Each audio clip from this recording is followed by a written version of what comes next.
Sports Channel, a tradition of excellence and innovation. Sports Channel's coverage of St. John's football. Today, the Redmen take on the Georgetown Hoyas in a MAC Football League matchup. We're live from rainy Keogh Field in Washington, D.C. St. John's and Georgetown have enjoyed fine reputations in basketball, but in football, they've played some wild and wacky games recently. Last year, over 1,100 yards total offense and 82 points are scored. Hi again, everybody. I'm Barry Landers, joined, of course, by Marty Lyons. St. John's coming off a big win last week against Duquesne. What can we expect today? Well, Barry, the only thing you've got to look at on the offensive side of the ball is number 21, Anthony Russo. 3 plays. He'll run it to the left, to the right, and take it up the middle. This guy is small but durable. Look for him to get strong in the fourth quarter. Defensively, look for the Redmen to create turnovers. They had 30 turnovers already this season. Number 79, Ray Lambright, having a tremendous year. Number 47, Walter DeForest. He's the man in the middle. He makes things happen. He goes sidelines to sidelines. And number 17, Stephen Diamikis in the secondary. Those guys will make things happen today. All right, Marty, as we take a look, of course, at the Georgetown Hoyas Club, we turn to Carl Reuter. Georgetown, under new coach Bob Benson, playing very well defensively. A surprising 3-3 record, Carl. Well, Barry, he comes out this year, his first season at Georgetown, this Bob Benson. They come off a most impressive win last week against Catholic, pitching the shutout by the score of 10-0. They're led by their linebacker. He's a real good one. He's a sophomore, Tom Winika. Now, Winika can do it all. He was just named the MAC Defensive Player of the Week for his effort last week against Catholic. He had 11 tackles, 1 interception. Earlier today, I asked Coach Bob Benson on what Winika means to this football team.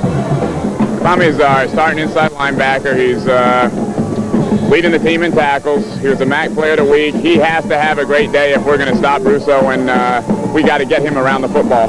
What is the key to stopping Russo? I don't know if you can stop him. I think you have to contain him. He's a great back. I think if he gets rolling over 100 yards, then we're going to be in trouble. We've got to try to contain him between 50 and 120 yards, and I think if we do that, we'll be in the game. He's a great back. A great back indeed, Barry, and Anthony Russo. Number 57, Winika, has to be around the football, as Coach Bob Benson said, for Georgetown to be successful. Well, last year, St. John's Anthony Russo rushed for 314 yards, a school record against Georgetown, and today he'll be looking to break another record as well. We'll be back with the start of today's game in just a moment. Get set for St. John's football on Sports Channel. Lions, Carl Reuter back at Keogh Field on the campus of Georgetown University. We mentioned this, an important MAC conference game.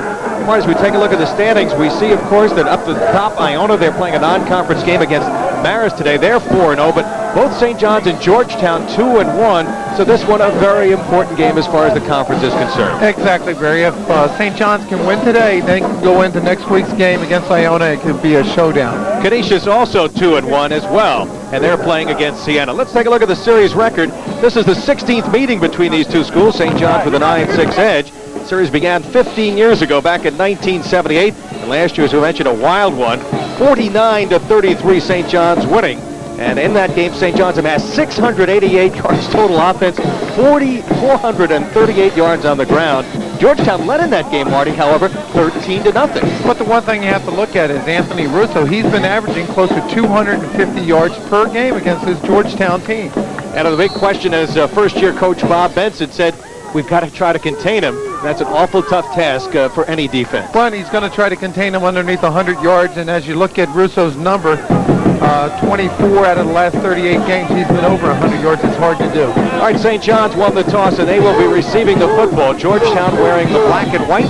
The Hoyas with a record of 3-3, coming off a 10-0 shutout over Catholic. They're a team that relies on their special teams. They blocked 3 punts this year in their defense. Their offense really struggling with a freshman quarterback. Well, Bob Benson said this defense, they'll bend, but they won't break. You give up a lot of yardage, but not a lot of points. And right now, St. John's without Tom McPherson, of course.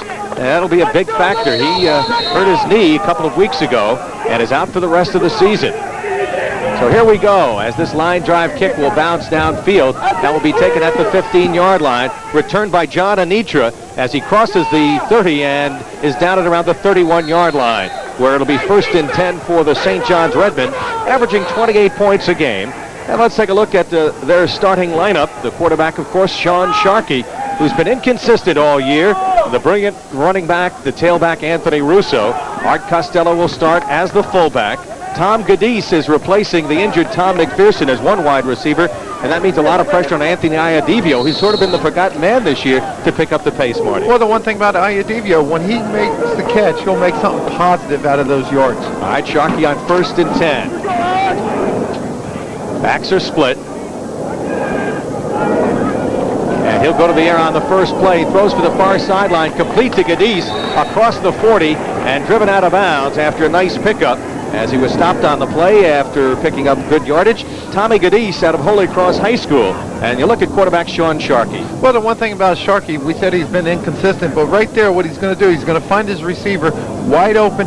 He's got to loosen up the linebackers to have Russo be very effective today. First down as they picked up good yardage on that play.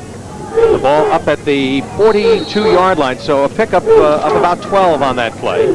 Again, the backs are split, Costello and Russo. Two wide receivers. The tight end is Dan Parker. Hand off to Russo, tries to turn it outside, chased to the sidelines, and will go out of bounds. Chased out by Sam Wales, the good-looking cornerback, the 5'11", 180-pound sophomore from Jackson, Mississippi. And right there, Georgetown defense, they are going to stretch the field. They're going to make Anthony Russo run east and west rather than north and south. There's a no-gainer right there. Excellent play by the Georgetown defense. The defense is a 5-2. They go with Dave Politis and Brian McNulty as the ends, Enrico Mariani and Jim Klessel as the tackles, and nose guard number 97, Ryan Long. Tom Winika, 57, Alex Petrosky, the linebackers. We'll give you the secondary in a moment. On second, and let's call it about 11. Russo trying to cut up the middle, will get short yardage as he crosses the 45 to around the 47-yard line as he was brought down after a short pickup by Joe Jacobaci, the strong safety. And we'll take a look at that defense we mentioned a few moments ago. Paulides is a good one, number 39. McNulty leads him on the other side as a defensive end with 4 sacks. And the linebacking crew led by Tom Winika. The secondary, Chris Fazio, leads the in interceptions with 3. And Sam Wales also a fine cornerback. Joe Jacobici, also a good, strong safety. And Mike Sedor is the free safety. Sharkey to throw, pump faking, looking for Iadivio. And Iadivio makes the catch, first down at the 41-yard line. And right there, Sharkey makes the proper decision. Iadivio, he's double covered. He pumps it. Iadivio finds the open hole. He completes it for the big first down. Last week, Iadivio caught one pass for 39 yards. Sharkey only threw 11 times, was 3 for 11 in the terrible weather conditions at Duquesne. And right there, Sharkey, you see the pump is going to freeze the linebackers. There's number 25. Iadivio makes the reception. 12-yard pickup for Iadivio. Now has caught 23 passes on the year. He was last year's leading receiver for St. John's. Gadis and Iadivio flank to the left. They'll go to Russo, trying to turn it outside. Won't get away from Tommy Winika. Well, Winika right there is going to come up, close that corner down. And again, Russo's stopped for a no-gainer. And this Georgetown defense does an excellent job stopping the run. 154 yards so far this year they've held opponents to. And that's a loss of 3 right there, Barry. Bob Ricca, 2 wins away from win number 100 in his illustrious career at St. John's. He's been there from the very day they started the football program. After that loss of about 5. Sharkey to throw, rolling right, he'll keep, and will be taken down after a short pickup. Kevin Pellegrini, number 24, the 5'11 senior from Westchester, Pennsylvania, with the tackle. And he'll set up a 3rd and long situation, 3rd and about 10 here, Marty. Well, Sharkey was very fortunate not to be sacked right there. He scrambled, used his athletic ability, picks up 1 yard. Sharkey is a good runner, and when he runs the ball effectively, St. John's usually does well. Right now, Gadis and Iadivio flanked, top of the left side of your screen. Single setback is Russo. Pump fake to Russo. Iadivio is hammered if he tried to get that ball. Hit hard by Mike Sedor, number 18. He was sandwiched right there. And a sophomore, they play 5 sophomores on this defense, really hit him hard. Well, there's where we talk about that inconsistency with Sharkey. Right there, he's going to pump over there to Russo. Then he turns back to the blind side, throws it to Iadivio, and Iadivio's in double coverage. Very lucky he wasn't picked off. So it'll be a punt coming up here for Joe Parker, averaging 33 yards a kick. Sedor is back to receive the kick, or check that. Back to receive the kick is Chris Fazio, number 48, standing back at around the 10. Parker drives this one downfield, and Fazio will let this one roll, and it'll die inside the 15, close to the 10-yard line. What'll be 1st and 10 for the Georgetown Hoyas. So defensively, they do the job on the first series for St. John's, and they'll take over 1st and 10. And the first series, the Redmen were not very productive. Take a look at the starters. Bill Ring, the freshman quarterback. They'll go with Paul Uppel and Rob Scarlata, a couple of hard-charging but not very fast backs. They've got a couple of freshmen behind them that are very fast. Paul Belkin and Jim Caesar, the wide receivers. John Dooley, good-looking big tight end. They may go to him more often today. And the offensive line, very big, very experienced. They've done a good job this year, Marty. 1st and 10 as they send Josh Mayer now in motion in the ball game. Number 4. And the freshman quarterback rolling, looking for Belkin through his hands. He should have had that one. As St. John's had a defender right there, but he threw it right between his hands. Ken Forte was the defender back of him. And it starts with time by that offensive line. Ring goes back. He's got the wide open receiver, Belkin. He's got to bring down that reception. Bill Ring, Marty, just throwing 35% completion percentage. Last week, 6 for 16 for just 59 yards. Needs to be more consistent, but this 6'3" freshman out of the Philadelphia area has a great arm, according to Bob Benson. Well, the one thing, Barry, if you look at the stats, he's got 6 touchdowns but 7 interceptions. 2nd and 10 at around the 11-yard line. Working out of the I formation. Now Uppel goes in motion. And they'll hand off to DeWitt, number 21. And he just gets about a yard or two, brought down by Martin Wade, playing as a linebacker. He took over for John Anitra a couple of weeks ago in the Sacred Heart game. And let's take a look at that defense. You see Al Bruno right there. He's playing very well, along with Michael Cotter, the defensive ends, Ray Lambright, Steve Dombrowski, the down tackles. DeForest leads the defense in the middle in the linebacking core. Chris Carew, Marty Wade. Secondary's been outstanding with those kids really coming on, Marty. And you got to remember, Kurt Zitzler is out. He's been injured a couple of weeks, and if they had him back there in the secondary, that would be an added strength. Tom Klein, the backup quarterback, has been doing a good job filling in. 3rd and 7. Ring goes to the air, and it'll be almost picked off. St. John's had a chance to pick it off. Martin Wade, the kid out of Baldwin, had a chance to pick it off right there. So Marty Wade, the senior, who went to Chaminade High School, who missed most of last year with knee surgery, should have had that one, Marty. Well, watch number 32. He breaks on the ball. He looks like a receiver. All he has to do is catch it. And right there, he has 20 yards. He would have taken it in for a defensive score. Now this punt from Joe Piscatella, who's a great punter, drives O'Leary back across midfield, takes it at the 47-yard line. Trying to get away, got around one man down the sideline, and goes out of bounds. Good effort by O'Leary on the return. He's another one of these good-looking freshmen for St. John's that Bob Ricker's real pleased with. Time out of the field. Early in the first quarter, we're scoreless. You're watching St. John's football on Sports Channel. 30 yards, go just write down 30 and then put a slash and put 12. So we know it. 30-yard punt, 12-yard return. Any stats on Russo yet? Well, he's been shut down twice, and he's picked up. He's probably like a +1. +1 or +2. 1 yard and 3 carries. Yeah. And what about Sharkey? What do you got? Sharkey's 1 for 2. For 1, 2.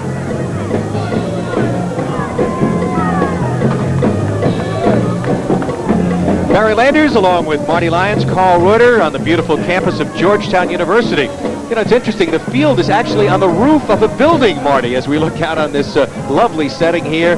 Beautiful fall weather except for the rain and the mist right now. And it looks like the field's up here among the trees, Barry. It's just a gorgeous view from up here. Sean Sharkey with his second series right now. 1st and 10, great field position as they take over inside the 40 at the 38-yard line after the fine return by John O'Leary.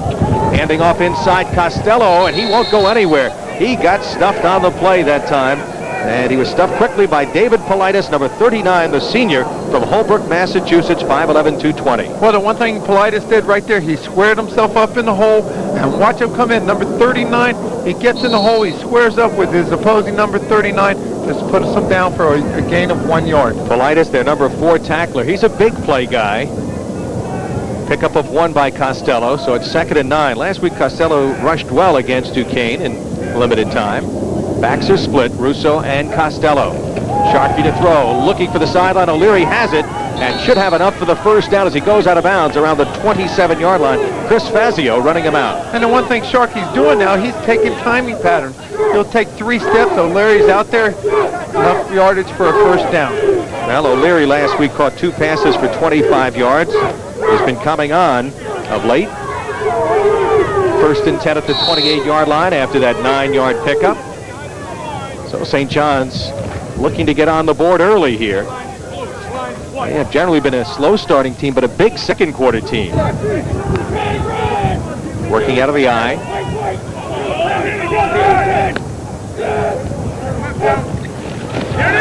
Quick pitch to Gadis, tries to get away. He does from the initial tackler and is driven down. Alex Petrosky, number 55, got him, but it looked like they had him at the line of scrimmage, but he was able to squirm free and pick up extra yardage there. Well, one thing Bob Rick is doing, if you want to build confidence in your quarterback, do timing. Tell him to take 1 step, 3 step back, and you got your receivers coming off the line of scrimmage. Gadis just does an excellent job, picks up 5. So it'll be 2nd and 3 at the 21-yard line. They give him a 7-yard pickup there. St. John's moving the ball effectively here against this bend but don't break defense of Georgetown. They've only given up 13 points a game. Sharkey going to the air again, off the hands of his intended receiver on the far side as he was looking that time for number 23, the wide receiver out there, and that was Aaron Hatwood. He's a track star who is on a track scholarship at St. John's, getting some playing time right now. They need a speed player with McPherson out. Well, the one thing St. John's is forced to Georgetown to do is come up, play a bump and run on the receivers.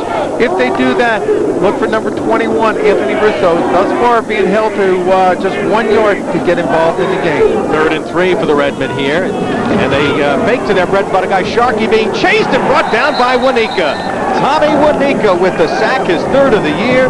And this defense again comes up with a big play on 3rd down. Well, Wanika right there. Tom Wanika, number 57, is going to shoot the gap. He's going to come on the blitz. Nobody's there to pick him up. Watch 57. There's a little stunt, delayed blitz. And look at the speed. He can close the gap. Sharkey goes down for a big sack. Loss of 9 on the play. It's now 4th and 12. So Parker will check into the ballgame once again. Joe Parker to punt. Standing back at the 41-yard line. Fazio standing back at the 10. Park will try to get this out inside the 10. I'm sure try to angle it to the sideline. Kicks it straight up. And it will bounce, and St. John's has a couple of guys downing it inside the 5 and around the 1-yard line. Tommy Gadis was there to down the punt. And that's a smart move by Gadis. He gets himself in between the ball and the end zone and downs it. It's going to start on the 1. So Georgetown taking over, had tough field position on both times they've gotten the ball, Marty. Inside the 10 and now at the 1-yard line. Well, the one thing you got to do, you have to have some room to operate. And right now, Rink's going to have to find some for his offense. Well, they alternate a lot of backs in there. You saw DeWitt carry the ball earlier. They'll go with another freshman, Dan Kniff, number 30, a lot today. In fact, Kniff is in right now as the tailback as he lines up in the end zone. Now Kniff going in motion, number 30. And they'll hand off to the first man through. That was Mark Hall, number 44, the 6'1", 190-pound sophomore. And a tough kid, Martin Wade, brought him down, but he cracked right up the middle for some good yardage. And what Hall did, he took it right up the middle. He's going to challenge Walter DeForest, leading tackler for the Redmen. He picks up 5 big ones. Now they'll make changes. Dorian Bell checks into the ball game as a wide receiver. He was their top receiver at the beginning of the year and then hurt his ankle in the opening game against Iona. He just came back recently. He's a speedster. Number 88, he'll line up wide to the left and wide to the right. Top of your screen is Belkin. Now going in motion is DeWitt, 21. They'll stay on the ground inside, trying it again for Mark Hall. And he's brought down by Ray Lambright, the guy you were talking about at the start of the game. Well, here's a guy that came back off an injury and had a very consistent year. He's been dominating up front. He liked the pressure. He had 4 sacks so far, and he just makes things happen. What a great leader he's been all year. 3rd and short yardage. And DeWitt will check out of the ball game. They'll go with a couple of bigger backs. It's 3rd and 2. In case you're just tuning in, 7:50 to go. Scoreless first quarter. Georgetown with the ball as they battle St. John's in a MAC conference game here. Ring to throw, quick pitch to the sideline. Belkin has it and should have enough for the first down at the 14-yard line. Nice square out pattern to the sideline. Ken Forte ran him out, but a well-thrown ball and a good catch by Belkin. And the one thing Belkin knows, he knows how many yards he needs for that first down. Watch it. It's going to be a down and out. Ring has plenty of time. Belkin's out there in the flats, picks up the first down. Well, Paul Belkin, the senior from Springfield, Virginia, broke his arm in the first game last year. Was out for the whole season. They're happy to have him this year. 1st and 10 at the 14-yard line. Ring on the pitch. This is DeWitt. Trying to turn it outside. It will be taken down by Walter DeForest, the middle linebacker, who leads this team by a huge margin in tackles, Marty. 62 solo tackles, 79 overall. But the one thing you like about DeForest, he can go sidelines to sidelines. right there, he starts off as the middle linebacker. He's going to pursue down, plays off an offensive lineman, and still has the ability and the speed to make the tackle. Steve Colello, number 54, was the center trying to block him. 2-yard pickup. It'll be 2nd and 8 from the 16-yard line. Now that's DeWitt going in motion. Ring handing off to Hall, and Hall will plow his way across the 20 to the 21-yard line. Check it, the runner was Paul Uppel. The fullback, Ray Lambright, brought him down. Short pickup for the 5'7", 215-pounder.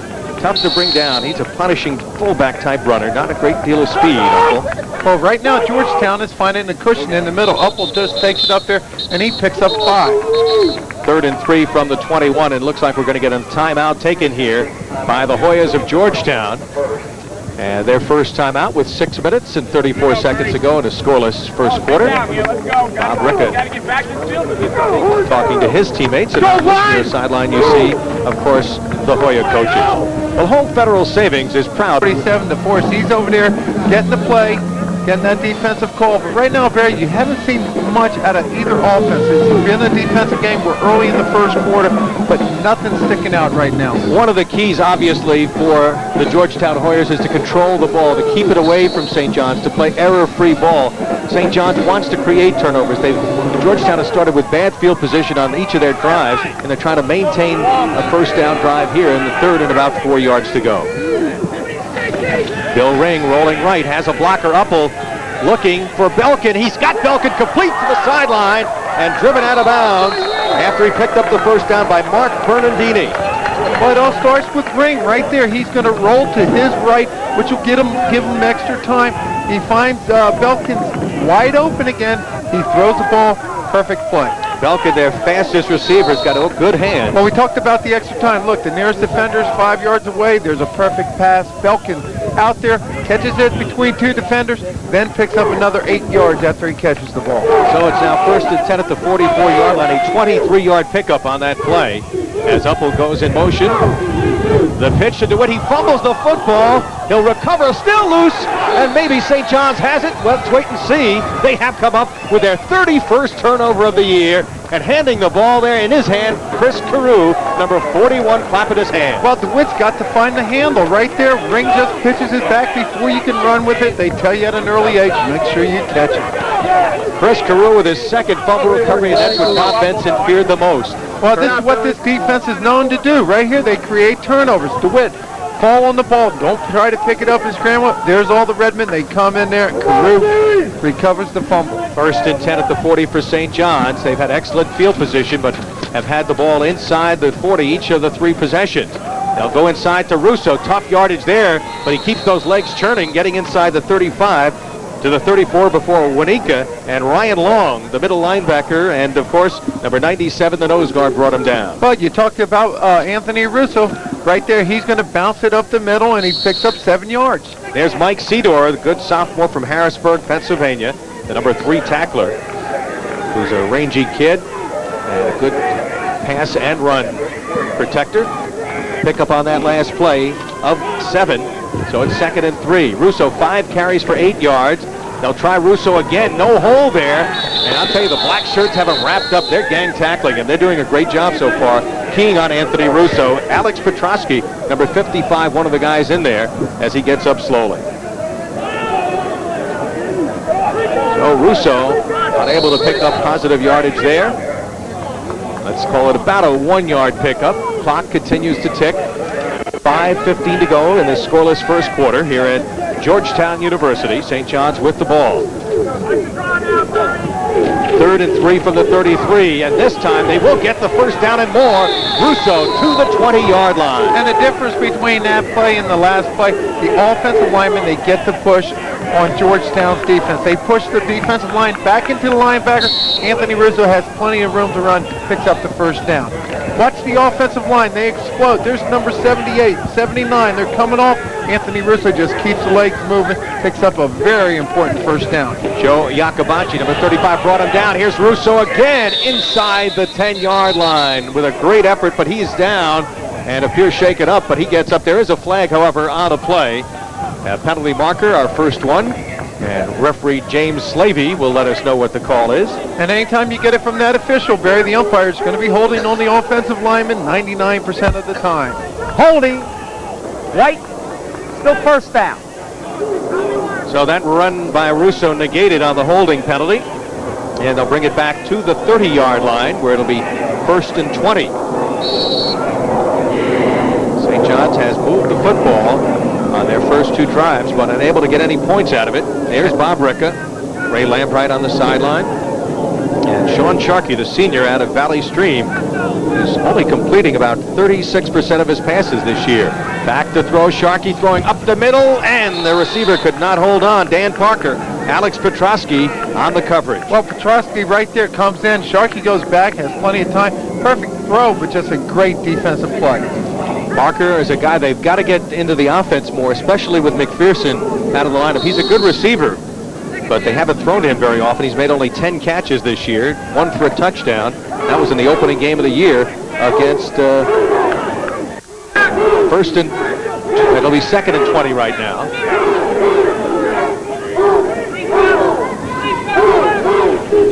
Again inside Russo, big hole. Russo hit and fumbles the football. It's loose. He was hit by Mike Cedar, and the Georgetown Hoyers have recovered. Something you don't see Anthony Russo do very often, cough the football up, but he did so right there. And number 39, David Politis, who had a sack earlier, comes up with the fumble recovery. Well, Anthony Russo explodes through the line of scrimmage. He's going to pick up 15 yards with number 18, Mike Cedar. Watch him come up. This is why he's number 3 in the team in tackle. Right there, great hit. Hits the ball, Russo fumbles, another turnover. So the Hoyas come up with their 6th fumble recovery, their 15th turnover of the year. They're a +4 in that department. And right now, Bill Ring gets it back for his club in this scoreless game. Uppel going in motion from the 21-yard line. Ring back to throw, plenty of time. Looking for Uppel, bounces off of his chest. Incomplete. DeForest and Carew are all over him. And that'll set up a 2nd and 10 play. And the one thing Ring has to realize, you have a strong arm. Your receiver's only 10 yards away. You can't drill the ball in every time. Right there, Uppel should make the reception, but the ball is thrown so hard it goes up in the air. A chance for the Redmen to make the interception. It falls to the ground. Ring so far in the afternoon, 2 for 5 for 29 yards. The offense getting a discussion going on right there. And right now, Ring is handing off inside. This is Mark Hall, the big running back. And Hall blasts his way across the 25 up to about the 29-yard line. Mark Bernardini brought him down. And very close to another first down. Very, very close. Right there, he explodes. The one thing that he does, as soon as Hall gets to the line of scrimmage, he's going to switch the ball over. He's not going to take a chance of another fumble. Right now, it's 3rd and 2. And they'll bring Josh Mayer out of the ball game, put in another big back. As they continue to substitute a lot. Bob Benson said, we're not going to be predictable. We're going to show a lot of different things. We'll be a multiple offense. We're going to be fun to watch on both offense and defense. Now they go with a full house backfield on 3rd and short yardage. They try to turn it outside with Kniff. And Kniff stopped shy of the first down by Chris Carew. And you're talking about closing the gap, number 41. Right there, he closes it quick. Puts the Georgetown Hoyas in the 4th and 1. They're going to have to punt the ball. So both teams' defense is the story here. St. John's has moved the ball, has had the better field position. Georgetown has not gotten the ball past the 35-yard line. And now they'll try another punt. Piscatella, who has had 12 punts twice this year, punting for the 2nd time here. And O'Leary will take it at the 29-yard line. Had a good return earlier. O'Leary at the 30, 35, and brings it back to the 44-yard line. And O'Leary picks up 14 yards, gets it close to the 45-yard line. Now, St. John's offense, they have to get something going, Barry. Right now, they've been stifled. Let's go down to the field right now and join Carl Reuter. Well, Barry, looking at Mr. Animation, Bob Benson, the coach of Georgetown, following the last defensive stand, he came over, talked to his team. He said, when you go back on the field, he said, I like exactly what we're doing. They're playing right into our hands. One thing he isn't happy with is the way that they're wrapping up. He says, we got to get a little bit better job on the tackling end of it. All right, thank you, Carl. 14-yard return on that 41-yard punt. Russo nowhere to go again. Stopped by Tommy Wanika, the kid from Mount Senior Faro High School in Staten Island.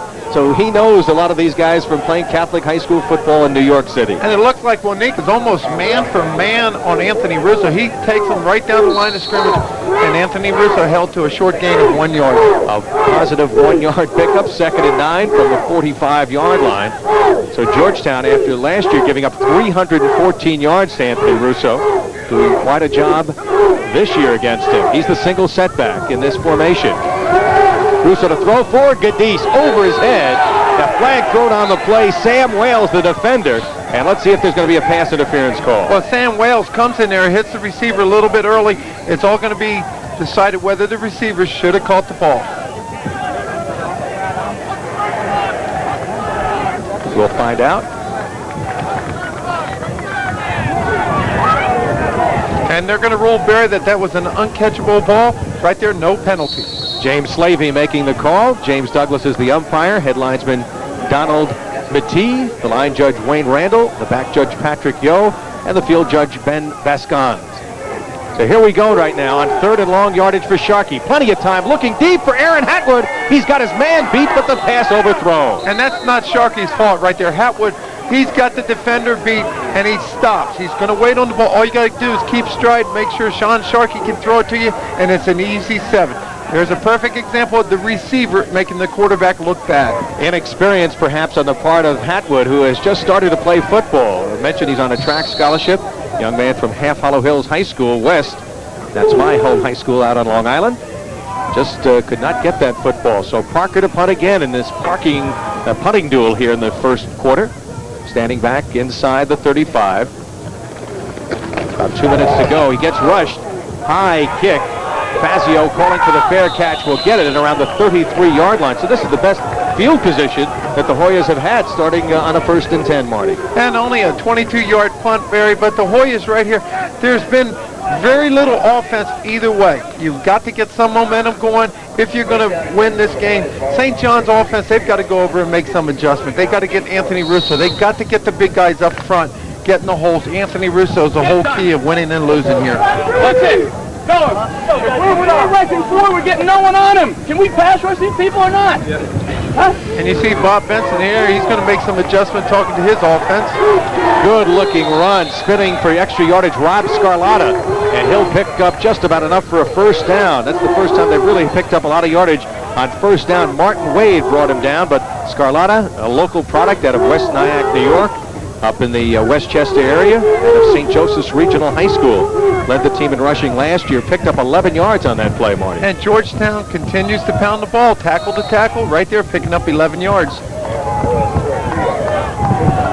They'll work out of the I formation. Uppel is the fullback. Scarlatta, the tailback. Rings pass batted in the air by Lambright. Ring catches it and is tackled by Lambright. How about that play? Well, Lambright right there gets excellent penetration. Ring goes back, Lambright hits it, Ring catches it, a loss of 5. Good presence of mind by both the quarterback catching the ball and Ray Lambright for making the tackle. Well, I think if you're the quarterback right there, you just want to knock it to the ground. You don't want to take a loss of 5 yards. Look at number 79. We talked, he's having a big year. Let the ball fall to the ground. You go back up. Now it's 2nd and 10. But now you're in a 2nd and 15 situation. So Ring now with St. John showing a 4-man front. Nobody behind him. He's got everybody out wide. No blockers, but he has protection. Looking for Uppel, and again for the 2nd time it bounced off his chest, and it goes incomplete. Well, Uppel, he doesn't have those soft dishpan hands right there. You've got to make that reception. He's caught 4 passes this year for 26 yards. Known as an excellent blocker. Well, he's built like a bulldog. 5'7", 215, my kind of size, Marty. A little bit taller than you, Barry. Not about too the much. Same weight, though. After last night's dinner, perhaps. 3rd and 16 coming up for the Hoyas. We're under a minute to go, as you see, 45 seconds to go in this first quarter. Last year, these two teams scored 82 points. Now, a little play action, Ring with time. Now throwing deep up the middle for Belkin. He's out there, and he's got it! Line drags him down inside the 5-yard line. Oh, Ring, what a perfect throw. You got the time, you got a receiver. He's behind the secondary. Belkin's got excellent speed, gets behind the secondary. Fastest guy on the team, makes a great reception of 58 yards. Watch Ring, plenty of time. Nobody's rushing him. There's Belkins, he splits the defender, he picks it up, he takes it all the way down inside the 5-yard line. Then Tom Klein just able to grab onto his jersey and bring him down with the nose of the football just inside the 5. A 58-yard pass play for the freshman quarterback, Bill Ring. You saw the arm he's got there. He does have a strong arm. Well, the one thing, you have the time. Now they stay on the ground as they go inside looking for yardage. Mark Hall, number 44 on the carry. And that will probably be the last play of the first quarter. As time is about to run out here, no time left on the clock. And the Hoyas, these young kids under Bob Benson, taking on St. John's. And when we return, they'll have a goal-to-go situation. After one quarter, we're scoreless. Something to cheer about, that 58-yard pass, Bill Ring to Paul Belkins, setting up the goal-to-go situation. This has not been a good place for St. John's to play in. 7 previous meetings, they've lost 5 out of 7. They lost 2 years ago. Their last win came in '89 here. Now Bill Ring with a powerhouse backfield. And they go on the option to Ring. He dives for the end zone. Did he get in? No. At the 1-yard line, he's down on the option. Ring is brought down by Chris Carew, just shy of the goal line. Well, the one thing there, Barry, you have a quarterback. He has a triple option. Give it to the fullback, take it himself, or pitch it to the halfback. Right there, he takes it very close to being a touchdown. Right here, he fakes to the fullback. Here he is. He's going to come around the corner.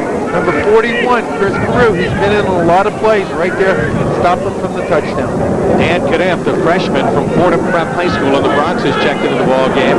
Number 30 as a running back. He's in there with Uppel. Straight ahead. Ring looking for the touchdown. Did he get in? Yes, he did. Well, you're talking about 6 inches. You got to tell your lineman, go down. I'm going to come over the top right there. Bill Ring takes it in for a big score. So Bill Ring engineers the drive downfield, and the Hoyas, just as they did last year, score first. They led 13-0 last year before St. John's came back with 30 straight points, and they score here to take a 6-0 lead early in the second quarter. And a game of big plays. You got to remember the reception. Bill Ring to Paul Belkins for 58 yards. Brought him down with inside the 5. Ring finished him off with a 1-yard run. Brendan Gahn, number 6, will attempt the extra point. He's been outstanding this year, 11 for 11. And the left-footed kick is up, and it is perfect. So the Redmen find themselves down 7-0 early in the first minute of this second quarter. 8 plays and 68 yards for the touchdown march. And the Hoyas, who don't score a whole lot, take the lead here 7-0. And Bill Ring is taking control of the game, and it's still early, but watch him. He's going to go up over the top. There's number 47, DeForest. He can't stop him. Bill Ring, 6'3", 180-pound freshman, playing with some great leadership so far, Barry. There's that push. You're getting that push by the offensive lineman. DeForest just a little bit late, but they got the surge. It's in for a score. The offensive line, according to Bob Benson, has done a real fine job. It's been the inconsistency of Bill Ring, and they opened up some holes. They've given him consistent pass blocking. He's only had, 6 sacks all year as far as the offensive line has been concerned. That scoring summary for you, and it's a big play, 68-yard drive, capped, of course, on the 1-yard touchdown sneak by quarterback Bill Ring. And it goes some 8 plays for those 68 yards. So here we go now. Let's see what St. John's answers with. As the kick by Gahn, the left-footed kicker, will come downfield, and it sails to the 23-yard line. And Nitra again on the return, and he will get across the 35, and that'll be it to the 36-yard line. And once again, St. John's will have good field position, but they have been unable to really sustain a drive. They had a fumble. Anthony Russo fumbled earlier. They had a holding penalty inside the 10. Let's see if they can do something here. Well, the one thing Bob Rickett has to tell his squad, hey, guys, we can't look past Georgetown and look forward to the Iona game. If they don't win the game today, there's no importance next week against Iona. Iona will win the MAC conference. Well, there was some concern that perhaps they would be a little flat against this Georgetown team after the big win at Duquesne last week. Play action fake by Sharkey, throwing on the run for Gadis, and he wisely threw it away. There were 2 defenders in the area. Mike Sedor, number 18, was defending on the corner, and Sharkey getting up slowly. He got belted after he got that pass off. But again, there's a situation between the quarterback and the receiver. Sharkey goes back, he pumps. Ganesh turns around. It should be a down and up. Gadeesh just stays there. You can't blame that on the quarterback. You can't blame it on the receiver. Just a lack of communication. Somebody was wrong right there. You blame it on the quarterback. Now St. John's goes with a single setback. That's Russo, 3 wide receivers on 2nd and 10 at the 36-yard line. Hands off to Russo, and Russo trying to split between the tackle and guard. Stopped by the linebacker, the freshman Alex Petrosky, number 55, 6'3", 185-pound wiry kid. They say once this kid puts some weight on, he's going to be outstanding. And you talk about Petrosky, 6'3", 185. He's from Largo, Florida. A long way from home. Was my next-door neighbor from St. Petersburg. You know, Marty, one of the things that a school like Georgetown that has dorms, great academic reputation, you could recruit from all over the country. And now we do have a penalty call. Defense in the neutral zone at the snap. Repeat second down. Now that hurts Georgetown after a fine defensive play. And it looked like it was Jim Klessel, number 99, the tackle, who was the guilty party. But again, getting back to that point, Georgetown with a great academic reputation throughout the nation, they can recruit kids who are at this level to play here. So now it is first to make that 2nd and 5 from the 41. Working from the I formation. Russo tries the right side. Will not get the first down. Picked up about 4 on the play as he was brought down by Jim Klessel, number 99, 6'4", 220-pound junior from Cherry Hill, New Jersey, right across from Philadelphia. He's the best of the 3 interior linemen. Very quick, good pass rusher. MAC Player of the Week a couple of weeks ago against Johns Hopkins. 4-yard pickup, and it'll be 3rd and 1 from the 45-yard line. Russo tries for the first down, tripped up close. He had to get only 1, but he was tripped up as he got to the line of scrimmage by Enrico Mariani and Dave Paulides on that same side. Not been an easy game for Anthony Russo, very durable kid. And we're delighted to announce for the first time, Marty, that he has received a special award, and we'll mention it in just a moment. Well, watch the penetration by Georgetown. Here's Anthony Russo. He goes up. There's nowhere to go. Actually runs over his offensive lineman. But Anthony Russo being held in that first quarter, Barry, 9 rushes for 37 yards, way under his numbers. No question about it. They'll bring the chains in. But Russo honored in the announcement coming today from the National Collegiate Football Hall of Fame and Foundation as one of the 15 scholar athletes in the entire nation. As you see, the Redmen pick up the first down. Watch Russo again. We're talking about how durable he is. He's going to do a flip, land on that head, but watch, boom. He'll get back up and he's back in the huddle. This young man who has a 3.5 average in history, one of the 15 in the nation awarded a scholar athlete scholarship.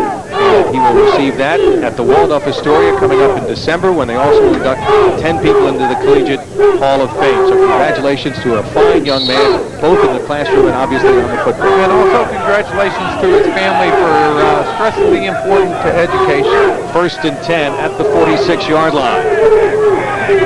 St. John's trailing 7-0. And this time they go inside, a short pickup of maybe 2 yards. Charlie Broadway had reported into the ball game for Anthony Russo, and they'll pick up maybe a yard or so as he was brought down by Ryan Long, number 97, the nose guard. And there's Bob Benson. He has to be happy with the way his squad is playing. They're playing a lot of emotion, very intense, and they're controlling the line of scrimmage. And that's what he said, hey, all I can do is ask my boys to play hard. 2nd and 8 at the 48 is Russo, that very durable young man back in the lineup. Sharkey rolling right, gets a good block from Russo. On the run, he'll keep it, pick up the first down as he dives, and picks up the first down at the 41-yard line. And that's what you want from your quarterback, to have the awareness that there's no receivers open, pick up something positive. Sharkey right there, he tucks the ball down, gets a great block by Anthony Russo, picks up the first down. There's Sharkey right there. He makes the commitment. He's going to pump, but he's well over the line of scrimmage, picks up a first down. 11-yard run for Sharkey, so he's run the ball effectively on 2 occasions. Sharkey 3 for 10. As far as now the handoff to Russo. Russo tries the left side, but again stopped after a very short pickup, 2-yard pickup perhaps, as Enrico Mariani, number 52, the sophomore, out of Stepanek High School in White Plains, brought him down. Well, Mariani right there, he's going to play down the line of scrimmage. They're doing an excellent job. Bob Benson said, we may not be able to stop Anthony Russo. All we want to do is contain him. thus far they're doing it. 3rd and 8 from the 49-yard line. This is a team that does very well. Check that 2nd and 8. This is a team that does very well in 3rd down situations defensively. I'll tell you that over in a moment. Russo the single setback. 3 wide receivers. Sharkey looking for Cadiz, and it's tipped and incomplete. Pellegrini, number 24, deflecting that ball. It was intended for Cadiz along the near sideline. That'll set up a 3rd and 8. Again, a lack of communication. You have your quarterback. Sharkey goes back. He's looking for the receiver to break inside. Cadiz breaks outside. The ball hits him in the hand. Incompletion. We mentioned Sharkey's poor percentage. He was 3 for 11 last week. He's 4 for 10 this week for 33 yards. So he's just not shown the consistency he showed late last year, Marty, and had a great game against Georgetown. Well, the one thing, Barry, you're always blaming the quarterback, but the situation has to be on the receivers, too. He can't help the receivers make the reception. Right there, Iadivio's out there in the flats. He's going to pick up the first down. Sharkey delivers the ball, but it's incompleted. So once again, another punt coming up for Parker. And the Redmen offense stalling against this Georgetown defense. Georgetown has held teams in 3rd down this year at only 22% conversion, Marty. That's quite a figure. As now Parker will be doing the punting from around midfield. Fazio is back to receive the kick. And they try a fake that time on the... See if they're able to pick it up. No. Let's see confusion reigning here, Marty. And the one thing that's going to happen right there, if the ball is snapped, it goes back. They're going to try to do a fake right there. You got to fake it 4th and 8. That's a hard 8 yards to pick up. Yeah, we'll wait for the officials to sort things out here. James Slavey and his fine crew. Play is stopped right now with 11 minutes to go here in the 2nd quarter. Legal procedure against the defense. Now they'll pick up 5 yards. It'll still leave him with about 4th and 3. An interesting decision here for Bob Ricca. But it appears that they're going to keep the kicking team on.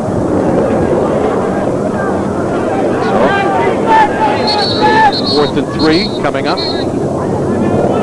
from the 34. Now Bob Ricca may say, hey, I want to talk things over. This is a makeable play here. My offense should be able to pick up 3 or 4 yards. Well, you see Bob Ricca over there talking to Sharkey right there, and you have a running back like Anthony Russo. Look for him to catch it, but let's go to a break. Time out on the field with St. John's trailing 7-0. We'll be right back. Marty, as they have set in the offensive unit on 4th and about 3, Bob Ricca looking to pick up the first down and try to tie up the ball game. Well, the one thing Bob Ricca knows, he knows how important this game is. If they pick up the first down, it should give confidence to his offense. They haven't done too well thus far in the game. They have to start building some momentum. Well, they've stopped Anthony Russo, and Sharkey has not passed well. Sharkey 4 passes for 11 attempts for 33 yards. And Russo has not done well. Sharkey has run the ball 5 times. See the officials talking to the head coach, Benson, Bob Benson, right there. Bob Benson, he's only 29 years old. He's got a lot of enthusiasm, and that's the way you coach this kid. You want the kids to go out there and have fun, play hard, but you want them to win. He's the youngest coach right now in collegiate football. Took over the program in May. Didn't have a chance to do much recruiting. Now the officials, you see the referee talking, of course, to Bob Ricca, James Slavey. Bob Bender was a defensive coordinator his entire career. Came over from Johns Hopkins, where he was the defensive coordinator there for 2 years. A graduate of the University of Vermont, where he played as a wide receiver. So here we go on a big 4th down play. St. John's trailing 7-0. And it's 4th and 3 as Iadivio lines up wide to the right. Tight formation with double tight ends in here. Sharkey on a long count here. Goes to Russo. Russo pushing forward and appears to have the first down. He has it as he goes to the 30-yard line. Good surge by the offensive line, pushing back the defense there. And behind Russo, they pick up the first down. Well, that's just second effort by number 21, Anthony Russo. He stays low to the ground and watch the leg drive right here. He's going to get hit, and he just pushes the pile, picks up the first down. 4-yard pickup. It's 1st and 10 at the 30-yard line. I'll try Russo again. Dives to about the 26. Submarined over there by Enrico Mariani. Very strong, intense young man. Who's very good against the run out of White Plains. There's Anthony Russo from Plain Edge High School on Long Island. They call him the Scooter. Wants to be a teacher and give back to the kids something that he certainly has had. Very fine education. 2nd and 6 from the 26. Russo cutting back close to the first down at the 20-yard line. Joe Yakabachi, number 35, the sophomore from Florida, brought him down. Strong safety. There's a look at Yakabachi. Plays both the pass and the run very well. Very physical kid. So it's 3rd and 1. They spotted at the 21-yard line. Another big 3rd down play for the Redmen here. They stay on the ground. Russo tripped up but fell forward inside the 20. Tommy Wanika getting in quickly, submarining him and forcing Russo to go head over heels. Let's see where they mark that ball. It looks like it's going to be maybe an inch or two shy. It's going to be 4th and about a couple of inches, Marty. Well, now we're seeing St. John's get into a pattern. Russo. Now we're down to a 4th and 1. Look for Russo to get the ball again. Gadis will line up at the top of your screen, wide to the right, single coverage against Fazio. Russo trying to cut back, dives and has the first down. He slipped inside the tackler. Number 47, that was Brian McNulty. And a good bit of athletic ability to slice in there, as McNulty had a good angle on him, but Russo just darted by him and able to slide and pick up the first down. Well, you talked about athletic ability, but Russo has great vision right there. He slides in between the 2 defenders, keeps the drive alive, and another first down, and his 5th carry in a row. 1st and 10 at the 18-yard line. St. John's trailing 7-0. Second quarter here at Georgetown University. Sharkey to throw, looking for the sideline for Gadis. Sharkey went down and threw it to the near sideline. Gadis covered by Fazio, but not a good pass. Just poor timing right there. Gadis is going to run it down and out. Sharkey goes back. The pass is 3 yards away from the receiver.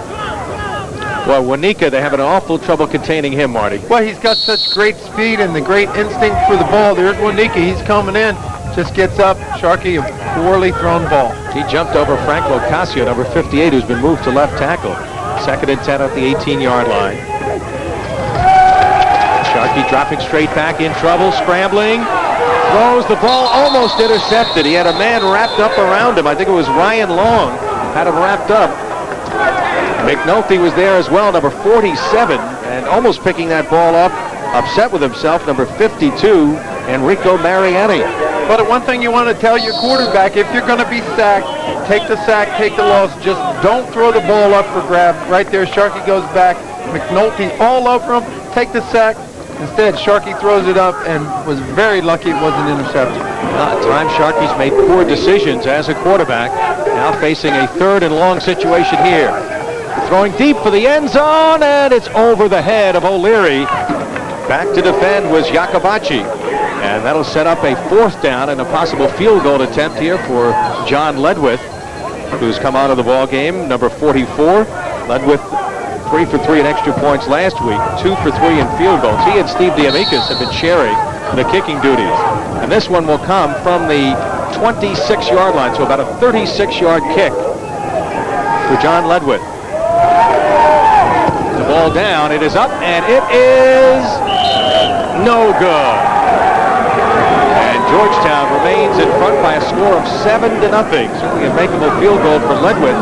And this high-powered St. John's offense, which had 37 points last week, having a tough time against this very stingy Georgetown defense, which is only giving up 13 points a game, one of the tops in the country, and they're about 8th in the country defensively. And the one thing you're seeing with the Georgetown defense, they're playing as a unit. There's not just one guy as a standout making the tackles.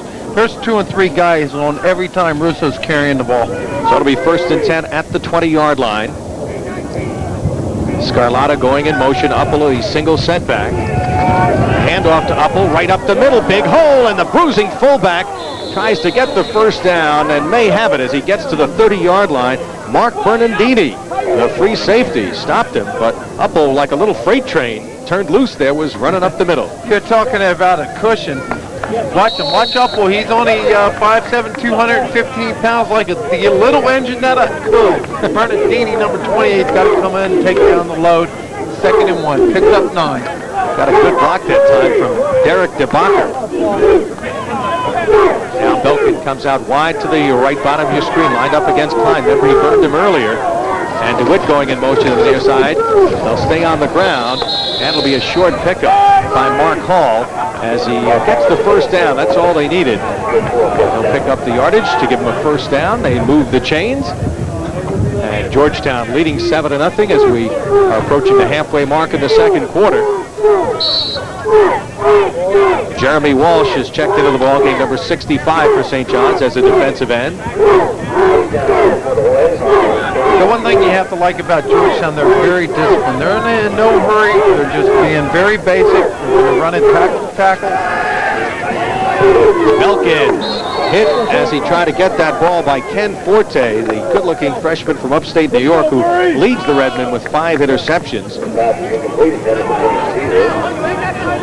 Jimmy Caesar, the intended receiver on the far side. And now they'll make some changes. Belkin checking into the ball game. Wholesale changes being made by Georgetown.